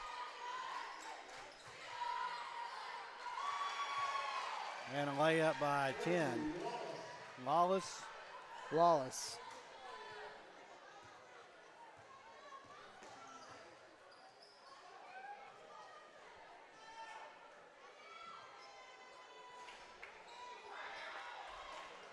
And that three-pointer by Fairson almost goes in, and then it's going to end up in a jump ball. Kellyville possession. So here's the shoes in question. Very good Kellyville shoes. I mean, they're perfect. Do the job. Perfect for Kellyville colors for sure. Perfect maroon. Now, if only that swoosh was white there, that kind of add a little bit more tone to it. But hey, I'm not complaining. There may be a chance that I may add a couple of things to my Nike cart tonight. So we'll see. We'll see how the next home game I show up. As Harjo gets the foul call. Suda Harjo going to the line. Well, you let me know if they become a part of KVrising uniform, and well, you know, I'll see. I can't afford to make it a part of the uniform. That's not my judgment, but I would love, you know, we've talked about this for a long time. I'd love to host a pregame show and you know, like they do like college game day. You know, I'd love to do that kind of stuff if we could, but it's just, you know, it's just a matter of time. You know, time will take care of its own, and here pretty quick, I think we got some things in the works that we're gonna be very excited to share. And as Goins with the rebound there, you know, but yeah, we're gonna see how.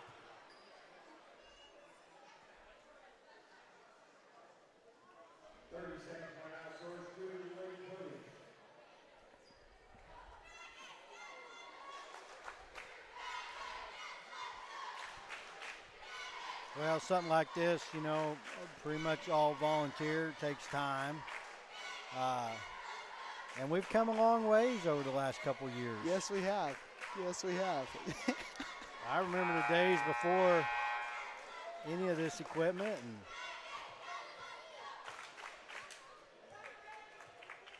so it takes time to get something like this off the ground, and then thanks to our sponsors. Exactly, our sponsors, Patriot Air, CT Decorative Concrete and Construction, CNC Construction, and Bluebell Free Will Baptist Church. We thank you so much for supporting KVrising and the Ponies, and a couple of our gold sponsors as well. Plating and Sports out of Tulsa, 1K Media, just, you know, little things. If you wanna sponsor with KVrising, feel free to shoot us a call or a text or a message on Facebook. We'll get you a pricing list, and feel free to ask for it. You know, if you got a business in mind that wants to advertise, wants to get their name out there, we have an advertising, or we have a price list. We call ourselves the cheapest advertising prices in town. There ain't no way around it. So Byram there, as she goes up. Nice steal by Byram. She just got trying to get head of that defender, got a little too far under the goal, and the backboard played a sixth defender on her, but she was fouled as she tried to make that shot.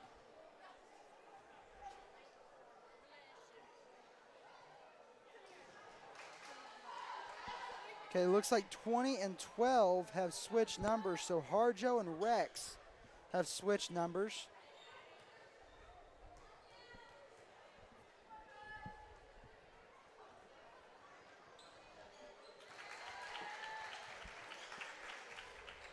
A lot of number switching going on tonight. Very unusual amount of number switching happening. Happened in the boys' game. A couple different players. As McGuire gets the takeaway there. And Byram for three. Offset jumper.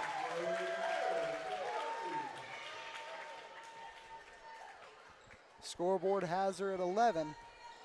Not points-wise, but has the Lady Ponies at 11. As McGuire almost with the steal there. And number 10, bank shot, that's Lawless. Good jumper there from Lawless.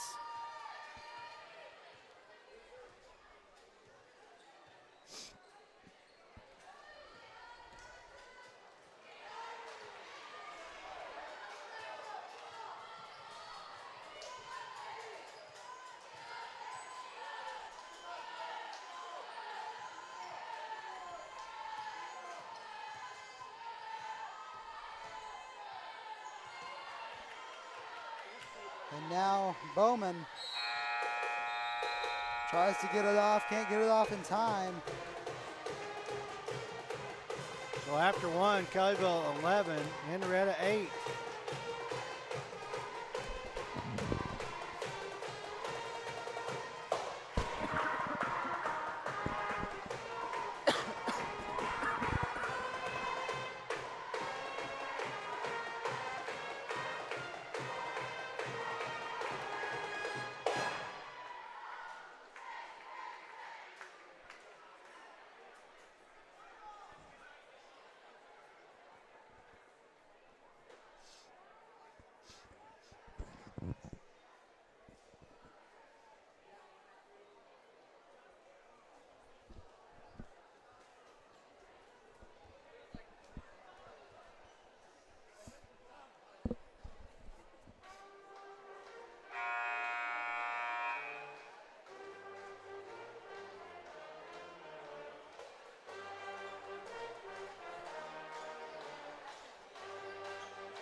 That's going to be a foul called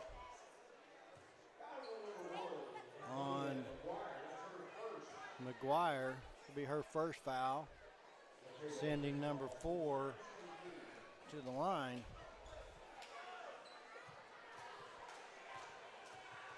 Greenhall.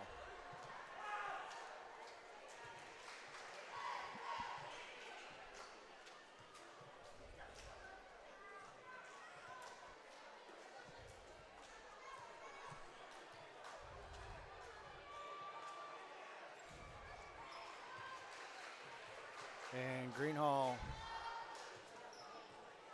gets the free throw, so 1 point ball game, 11-10.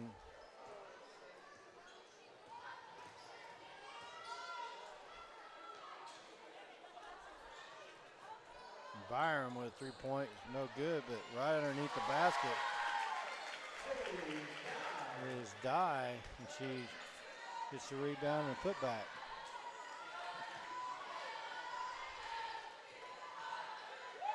Farrison with the takeaway, and she's fouled.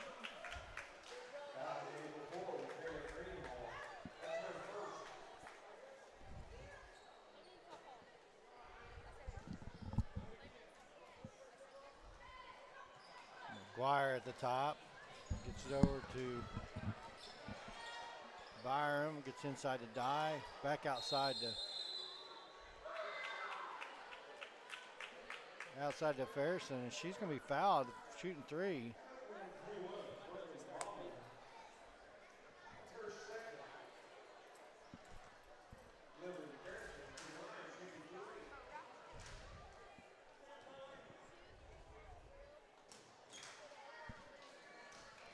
You know, one thing I just now realized, I saw it on the roster there. Henryetta girls, they only have 2 girls on the bench, so they're rotating quite a bit. Just 7 girls on the roster.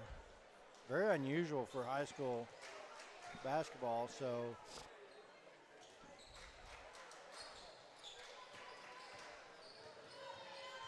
I'm sure that comes into play for them quite a bit, especially if they get in any kind of foul trouble. Farrison with the takeaway there, as Dye is now practically doing jumping jacks in the paint.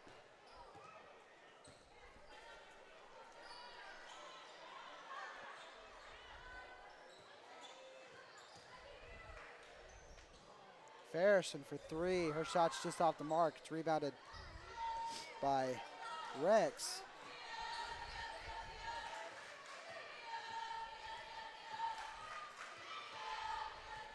And now Lawrence is guarded by Farrison on the outside. Wants to take the 3-point shot, doesn't.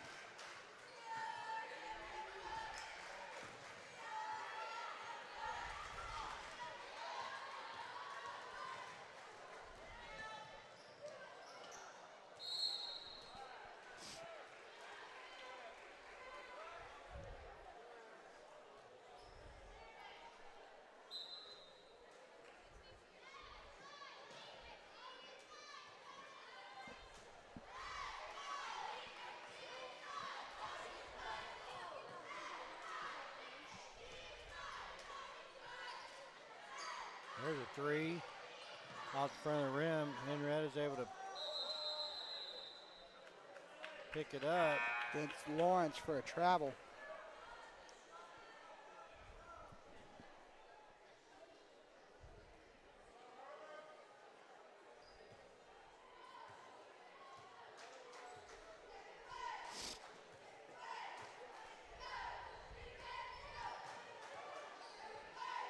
Byram.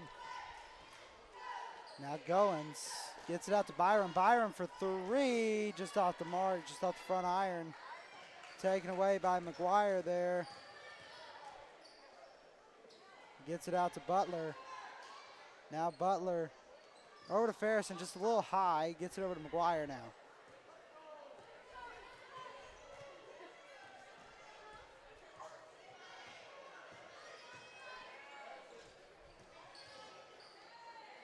And McGuire Goes up with it.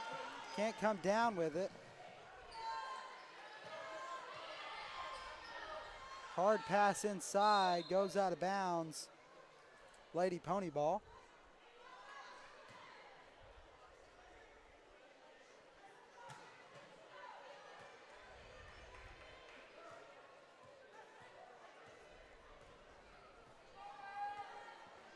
So it's going to start to get colder in here.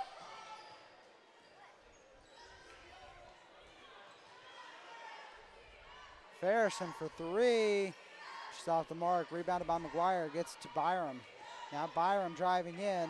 Her shot's blocked. Staying at 13-10 here.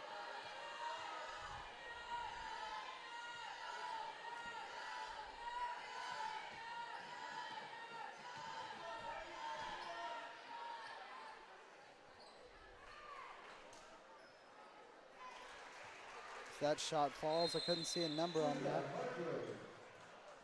Harjo.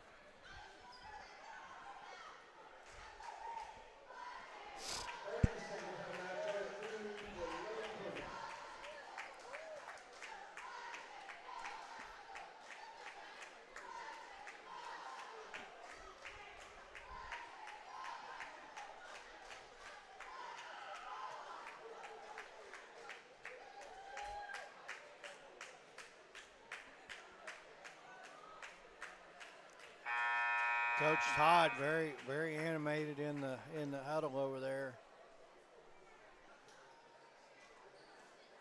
Trying to, I think she feels like her team should have more than 1 point lead at this point. She's trying to motivate them.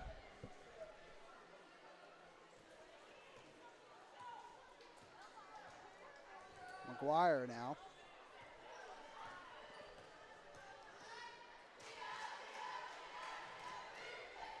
That takeaway by Bowman.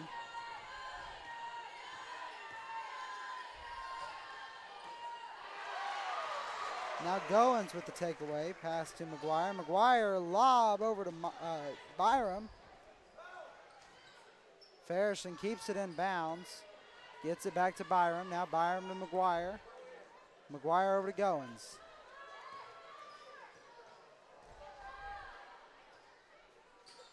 Now Farrison up top. She passes to McGuire. McGuire to Byram. Byram, her shot's blocked. Gonna stay Kellyville ball off the out of bounds. Butler gonna pass it in for the Lady Ponies. She passes it to Farrison. Now to Byram. Now to McGuire. Back to Farrison. Now Butler. Now Byram, pass to McGuire. McGuire's shot just off the mark.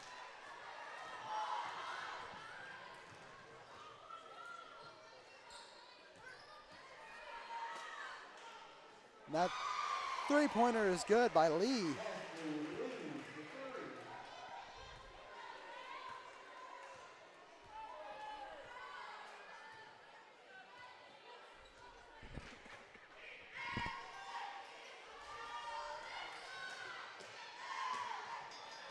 That ball's stolen. They're trying to get it to Byram, and the number 4 there just. We got a travel call. I believe that was on Lawrence.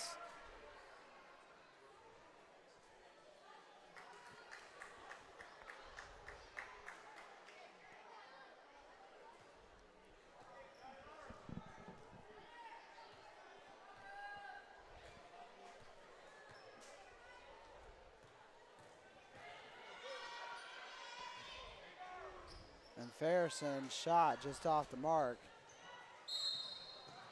Goes out of bounds. Kellyville ball. That was Bowman that tried to keep it alive. She had it going down half court. And eventually just goes out of bounds. Now Farrison passing it into McGuire.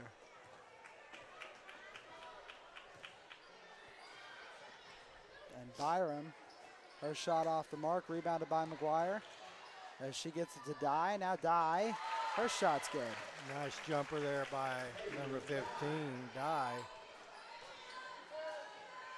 Farrison and Dye playing defense. Byram from distance. Now Butler got Lawrence for a walk. She threw that baseball pass and she took the one step like she was throwing a baseball.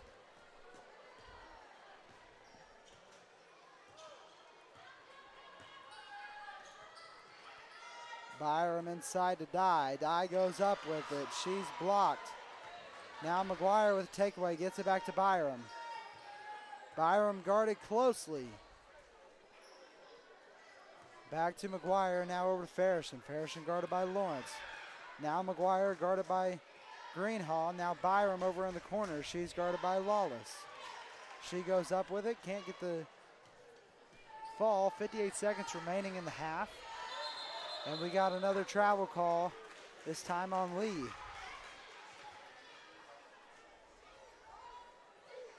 I'm not going to say careless because that's not the right word, but there has been a lot of travel calls here for Henryetta, and I don't know if it's, like I said, I'm not going to say careless because that's not the right word, but forgetful? I don't really. Can you think of a word for what I mean? Yeah, I think you're getting the gist of what I'm saying. You can't. Yeah. I can't think of a word to put it into the spectrum. I don't. Mistakes. I mean, you know, any travel is a mistake. I think maybe like a little bit of complacency of just the way they're handling the ball. Byram's three-pointer in the corner. It's good. Almost like a practice day where it's just a walkthrough that they're kind of nonchalant, you know, dribbling or passing and catching the ball.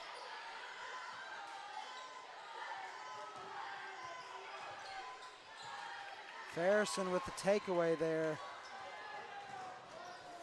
As she shoots, her shot just off the mark, rebounded by Lawrence. Has to get Farrison off of her. Farrison ends up going to the ground. Now Bowman for three. Her shot's off the mark. That's the end of the first half. Kellyville 18, Henryetta 15. So close game. Close game. I don't really have very many complaints. Something that both teams can work on. Yeah, I don't really have very many complaints for Kellyville. There's not any foul calls. Was there any foul calls? I mean, yeah, there were a couple. They just cleared the board that fast. Cleared the board that fast. Gotcha. There was a couple, but not anything out of hand. Right. So Kellyville 3 timeouts remaining. Henryetta 5. I think really the only thing that Henryetta has to say in the locker room here is you're doing good. Keep off the turnovers and the walks. Turnovers in the walks. So kind of, don't pick up your dribble and don't take a step, and then I'm not sure what Coach Todd's going to say in the locker room. I know she was kind of mad earlier when she called that first timeout. But, as for both teams, I think both teams are doing really good. I think Henryetta just needs to clean up on their travels a little bit. Yeah, what we'll see, be interested to see. Haven't followed Henryetta at all, but with just having 7 players on their squad with the 2 rotating, we'll see if that has an effect on, deep into the game, late third quarter, into the fourth quarter, see if their girls start to get tired. And they may be something they're used to if they've been playing all season like this with just 7 players. But that's tough on a team, just having 2 off the bench coming in. Yeah, no doubt. That's not, usually a team's going to use 3 or 4 bench players to come in and do rotations. So anyway, that's tough. We're going to be back here in about 7 minutes or so, and we'll bring you live the third quarter when we return.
right, and we're back for the second half of action here in the second game of the doubleheader tonight.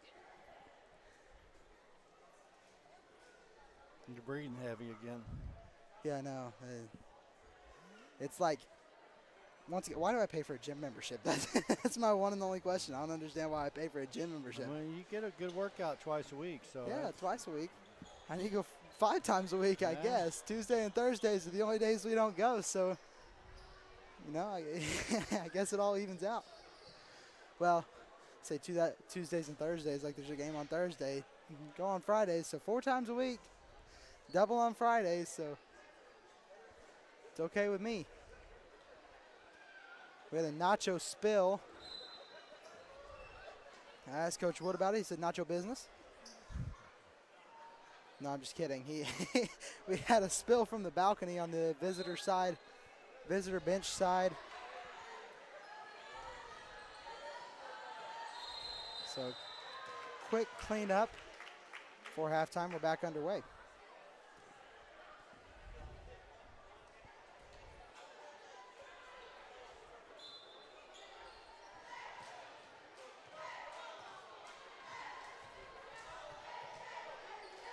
The three by Byram is good in the corner.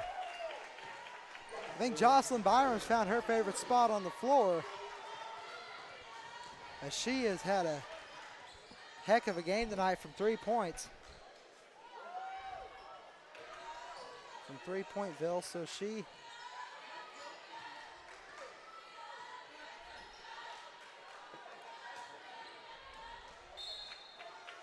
as Greenhall tries to post up against Farrison on the 3-point line. Ball ends up going out of bounds. Stay Henryetta ball. Guess ref set off Farrison there. So now Lee, guarded from distance by Byram, now closes the gap. Now Bowman, and now over to Greenhall.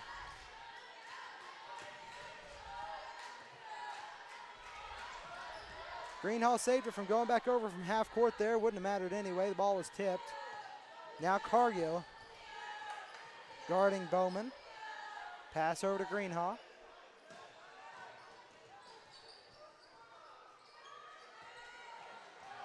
And Byram dribbles down the floor. She goes up and it's good.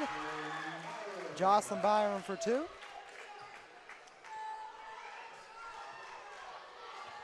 And they got a girl all alone, number 10. I think it's Lawson. Is it Lawless?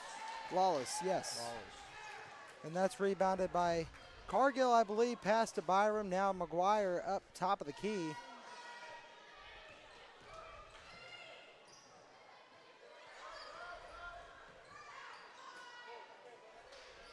Now Farrison for 3, and it's good. Lily Farrison for 3.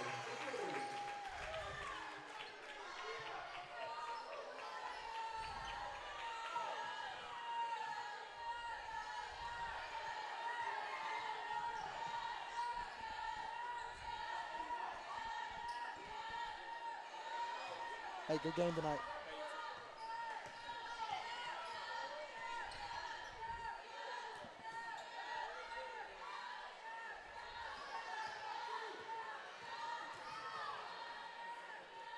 As Lee gets to Byram.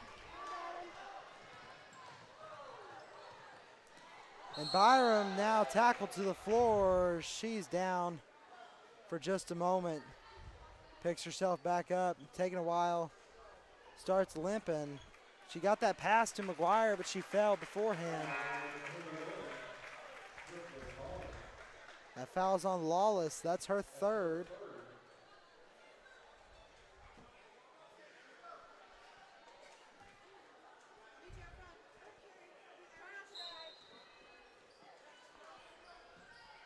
Now McGuire. Dye once again jumping up and down in the paint. Farrison just inside the 3-point line. Just off the mark. That's rebounded by McGuire. Her shot's blocked. Gets a foul called. 0-0. That's Lawrence. It's really hard to say Lawrence now that I'm used to saying Lawrence. Yeah. And you said good game a while ago. I thought for a moment that was Lawrence. I was going to I was going to grab him and see if he'd come on the mic and talk to him about his freshman year so far. Well, I saw him here. I don't think I saw where he went though. As McGuire's shot from the line gets her own rebound near the three-point line in the corner. And now Ferguson up top, three-point shot. Just off the mark, rebounded by Dye as he goes out of bounds. Greenhall with the tip to go out of bounds, stays Lady Pony ball.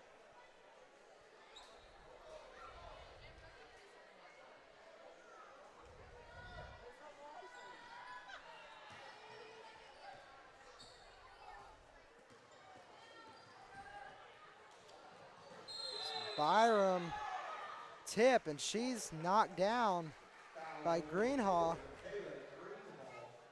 That's her second. Yeah, I think their feet got inadvertently tied up, but Greenhall called for the foul.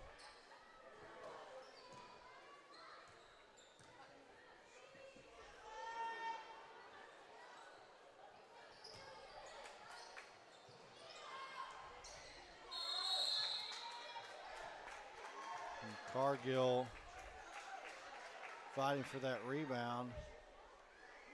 I believe she's going to call for the foul.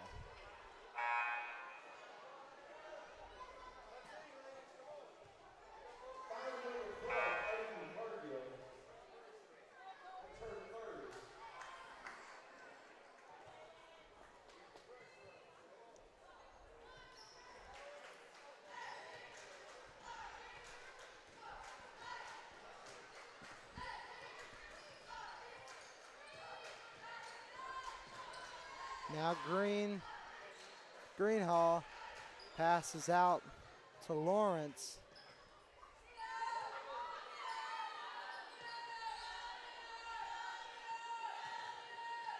And now Lawless, good move inside there.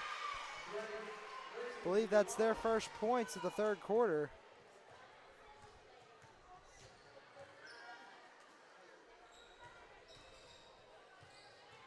Now Byram for three, and it's good. Jocelyn Byram is on fire tonight. That's her spot right there. That and just a little bit over to the left in the corner there. As Lee now with the ball, dribbling it down for Henryetta. She's guarded by Ferguson. She passes it out to Rex.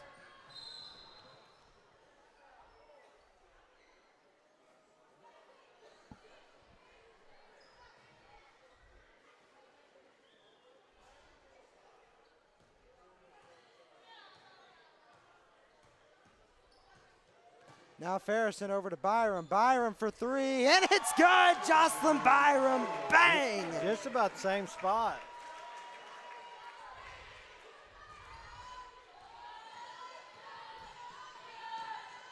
I've always been fascinated with that with basketball, how players they get hot, and a lot of times it's almost an identical spot from the court. Well, I think you get it once, and it's just muscle memory, and then you do it again, and then you're just like, okay, now I can't miss. And so you're shooting Ferguson for three there. Her shot's just off the mark. That's rebounded by Greenhall, taken away by Ferguson. She got to go somewhere with it. She passes inside to Dye, and Dye's shot's blocked out of the park. Home run by Lawless there. You know, Henrietta's had a lot of blocks in this game so far. A lot of clean blocks. Yeah. I mean. And it's hard to tell from up here.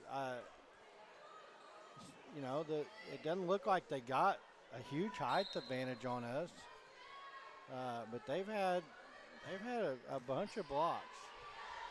Dye jumping up and down in the corner. She wanted the pass from Ferguson, but Ferguson didn't see her. Now Butler pass inside to Dye. Dye gets it out to Byram. Byram for three, and it's good! Wow. Byram is on fire tonight.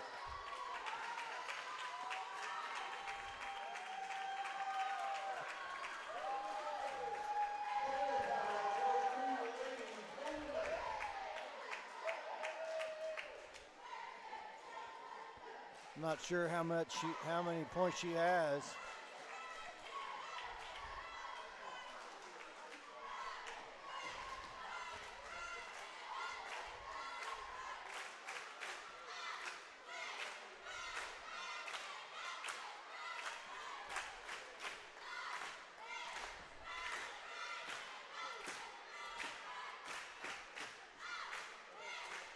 Jacob, why don't you see if we can't get an update on Byram point-wise.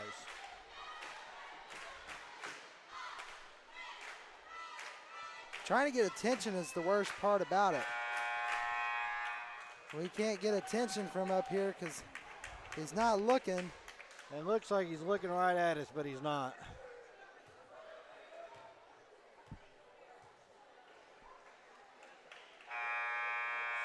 It's funny how it looks like he's looking at us, but he's not looking at us. We're trying to get attention. We got a phone screen. There we go. He's looking now. Now he's laughing. Yeah, he's reading it, and he's pointing up to us. So we may have an answer here in a moment. 23 points on the night, Jocelyn Byram. Oh, wow. So her night, I wonder how many of those are three. Oh, wow. Nutmeg Butler there. I wonder how many of those are three-point shots.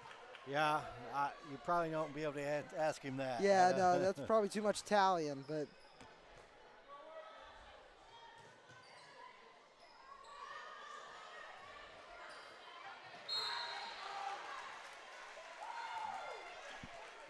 That pass almost intercepted by McGuire.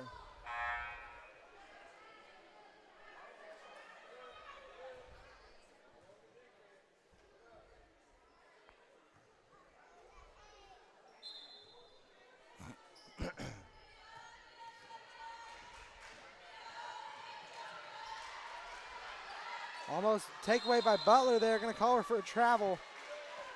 That's Lawrence. No, sorry. Yeah, no, Lawrence.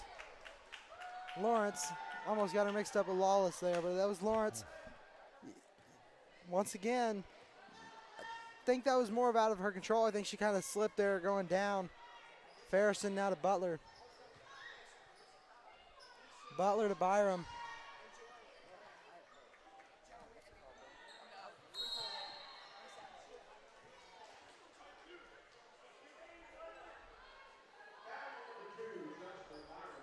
That foul's on Byram. That's her first. That's her first of the game. They still had 12 on the board. Now Lady Ponies playing hard press as Greenhall brings it up the floor for the Lady Golden Knights. She got to go somewhere with it. She gets it to Lawless. Now takeaway almost by McGuire. Gets it back to Greenhall. Now Lawrence up top near the key.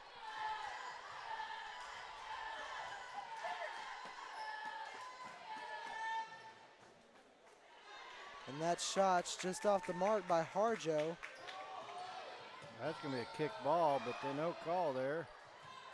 McGuire, good hustle there to get on the floor like that. Now Greenhall.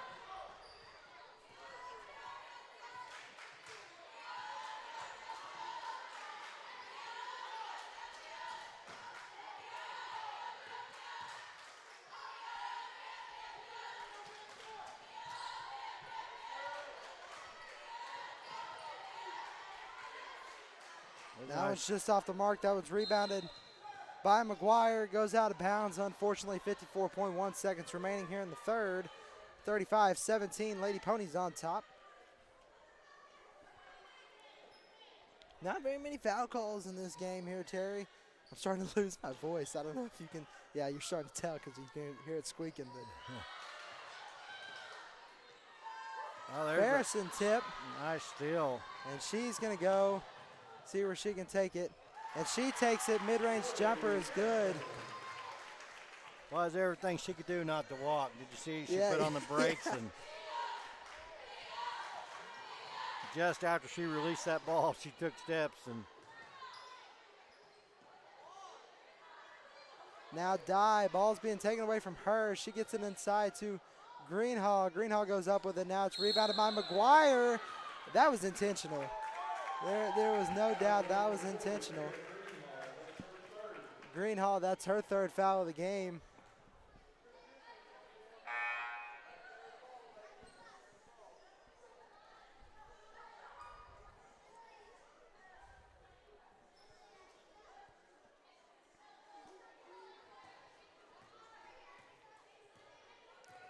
Now Butler. Butler pass to Farrison. Farrison back to Butler. Now McGuire over to Byram. Byram hesitates. Farrison! We're going to act like that voice crack didn't happen as the buzzer sounds. Into the third quarter. Kellyville up by 20, 37-17.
Cargill pass to Butler.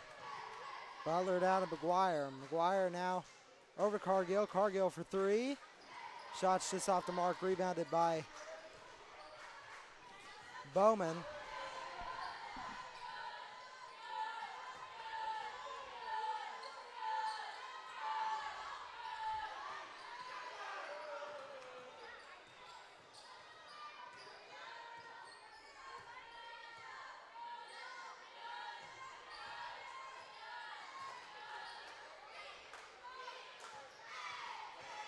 That rebound by Byram. Nice feed from Byram to dive. She can't get it to go. Now over to Cargill. Cargill for three. Now back to Dye with the rebound. Now Cargill loses a hold on it.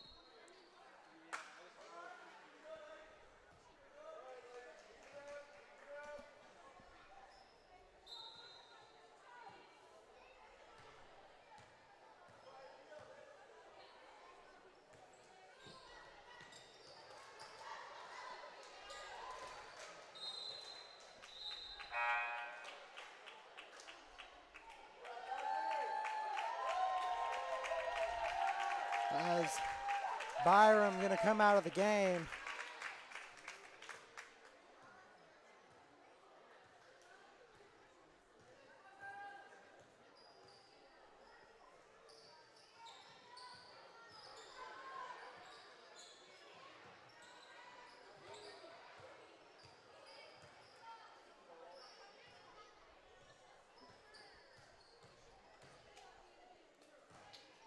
Now Goins. Ball taken away.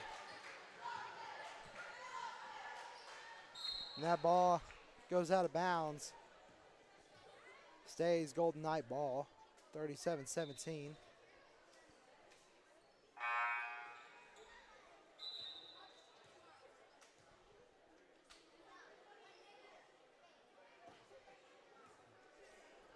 Late sub in there as McGuire and Dyer are going to come out of the game. As Byram comes back in along with Farrison.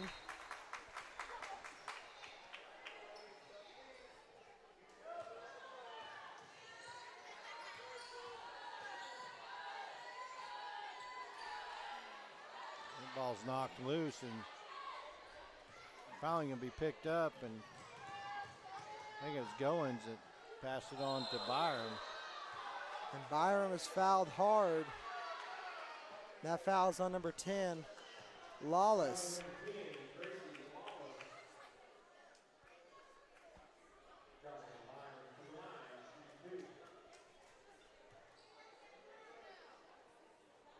Byron with the line shooting 2. Thank you to everybody who has watched tonight. The boys' game was definitely one for the books. Very fun one. Byron, first one goes in. As well as this game. This game's one for the books for the Lady Ponies as well.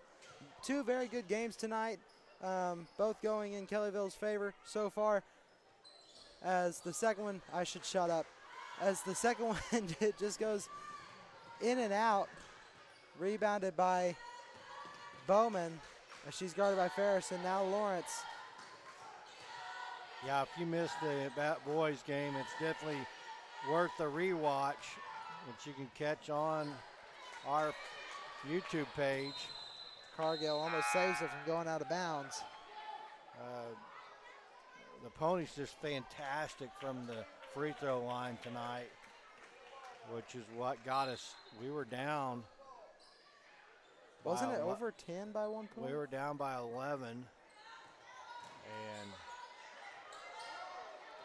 just some good defense, and then. Oh man, Ferris tried to do everything she could to stop from traveling there. Just couldn't do it. She put the brakes on so hard she fell. But I'm not laughing at her. I'm laughing because I really respect that hustle. I mean that truly. It was funny, but she did something very similar down there when she shot earlier, and she was able to get rid of the ball before she took the extra step. So.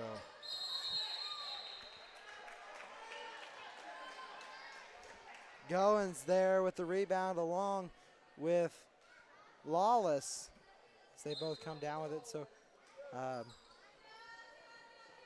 jump ball is called. Stays Henryetta ball.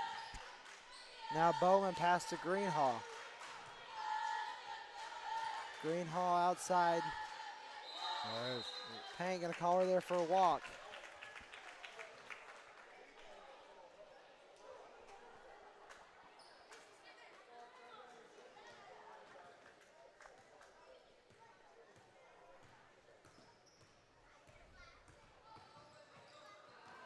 As Cargill tries to pass out there, gets it, tries to get to McGuire. Lee intercepts it. Now Ferrison trying to go somewhere with it, gets it to McGuire. Now McGuire over to Goins. Goins out to Byram. Byram for 3, just off the mark, rebounded by McGuire. And now Cargill goes back up with it, and it's good. That was a good rebound put back by Cargill.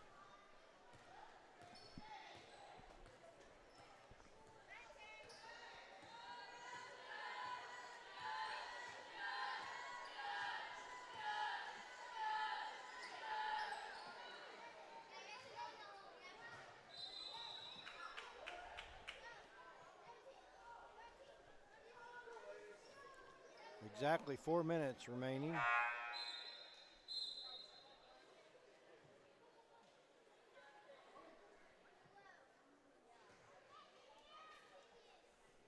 And we've gone 4 minutes and only 3 points scored between the two teams.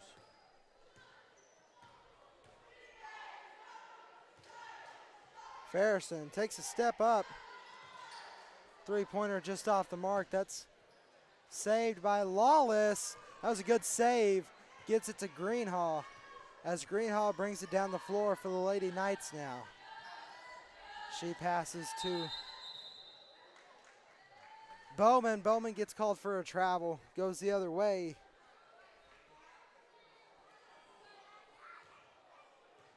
You know, I think just now that we're in the fourth quarter of this game,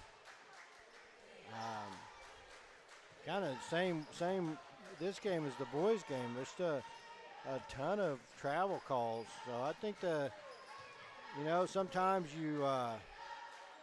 officials just have, 1 or 2 rules that they just pay really close attention to. And just hey, if you're calling them fair, then you're calling them fair. I'm not saying about that. I'm not saying that they're not that the walks they're calling aren't walks. I've just noticed that with another travel call there. I've just noticed with these two officials, both games, man, probably 2 or 3 times the amount of walks that's normally called. So it makes you wonder: are players walking that much, and other officials just don't pay that close of attention? Well, you know, I can't really say. I can't really say much because I don't really have much to say. But I think that out of all the walks they've called, there's only been a couple questionable ones. So that leads me to believe that. And I think there are a lot of walks that don't get called. So Farrison for 3, shots just off the mark, rebounded by Goins. She goes back up toward the 3-point line now. Cargill. Well, Kellyville snuck out to a 21-point lead, so it was very close. I mean, and I think there was a lot of defense that played a part in that 20-point lead, so a lot of takeaways. And, I mean, there's been a lot of takeaways on both sides of the ball. But I think the walks, there's a good shot by Lawless there. But I think what the killer was for Henryetta was the walks, the travels. Yeah, I believe so too. And Bowman to Farrison there. Farrison for 3. And again, I'm not giving these officials a hard time at all. I'm just kind of pointing out that for whatever reason, these 2 games there's just a lot of walks called, and probably 98% of them were legitimate calls. So it makes you wonder if other games the officials just look for the real obvious and don't catch maybe the extra little half step here and there, where these 2 officials are really good at catching it. So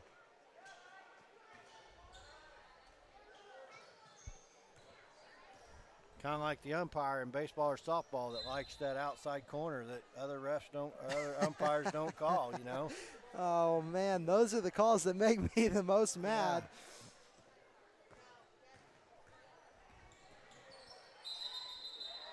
Yeah, you get, talking about softball, baseball, many years of watching softball, there's a lot of refs that like that valley, that area between the plate and the batter's box line, and they'll call it all day long. They will. And then other refs, boy, you won't get that call for even begging for it. They will.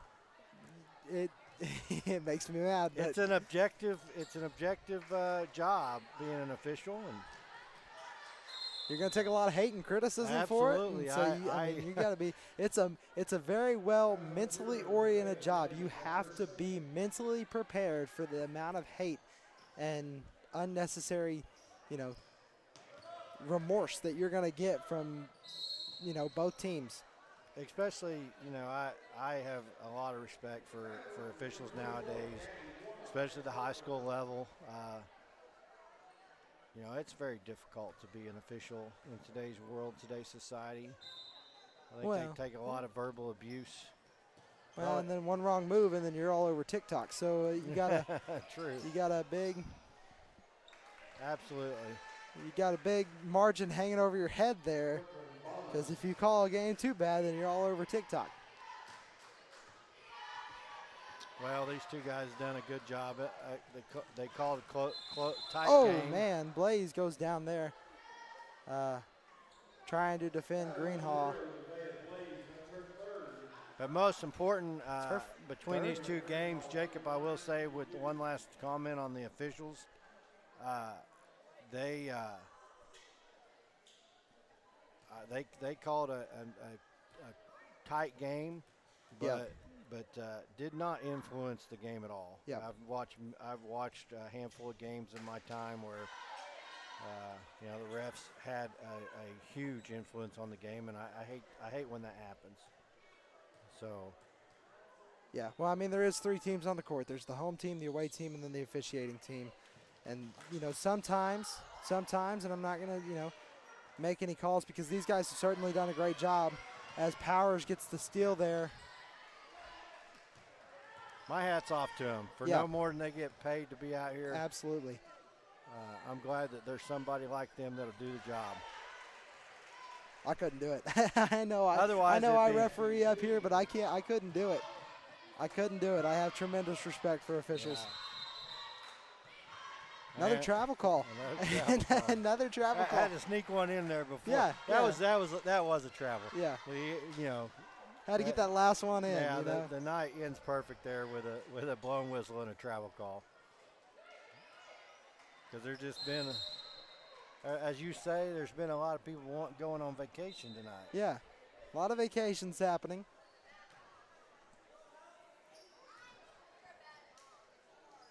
So it's a good night. Great night to be a Pony.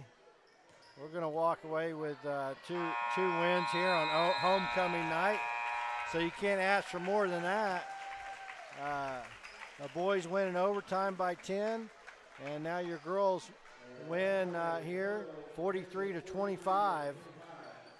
So congratulations to both Pony teams.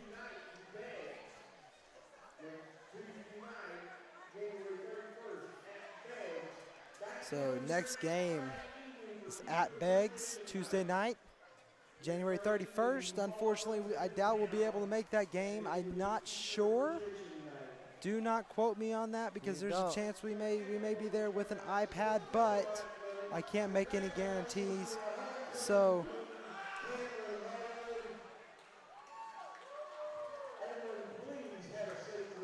never say never. We'll keep you updated. We'll post something on our Facebook page and let you know whether or not we're going to be able to broadcast. The idea is moving forward to possibly Robbie and myself with the iPad. Jacob, just again the 6 o'clock game start is difficult for people that have to work for a living. So unless you want to adopt Jacob to where he doesn't have to work, you can pay me well. And, I'll do anything for you. Provide room and board and everything for him. All his needs, some new Nike shoes. Yep. Those are coming. Those are coming. Then, you know, we'll be able to guarantee bring this every night. So just keep that in mind, folks. I know it's been spotty coverage this year, but you know, those of us that do this do have full-time jobs, and we do the best we can to bring you as many games we can, and we're glad we're able to do what we can to bring that to you. So we're always looking for ways to improve and ways to broaden our broadcast. So I just want to say everybody have a fantastic, safe weekend, and we'll keep you posted on Tuesday night's game.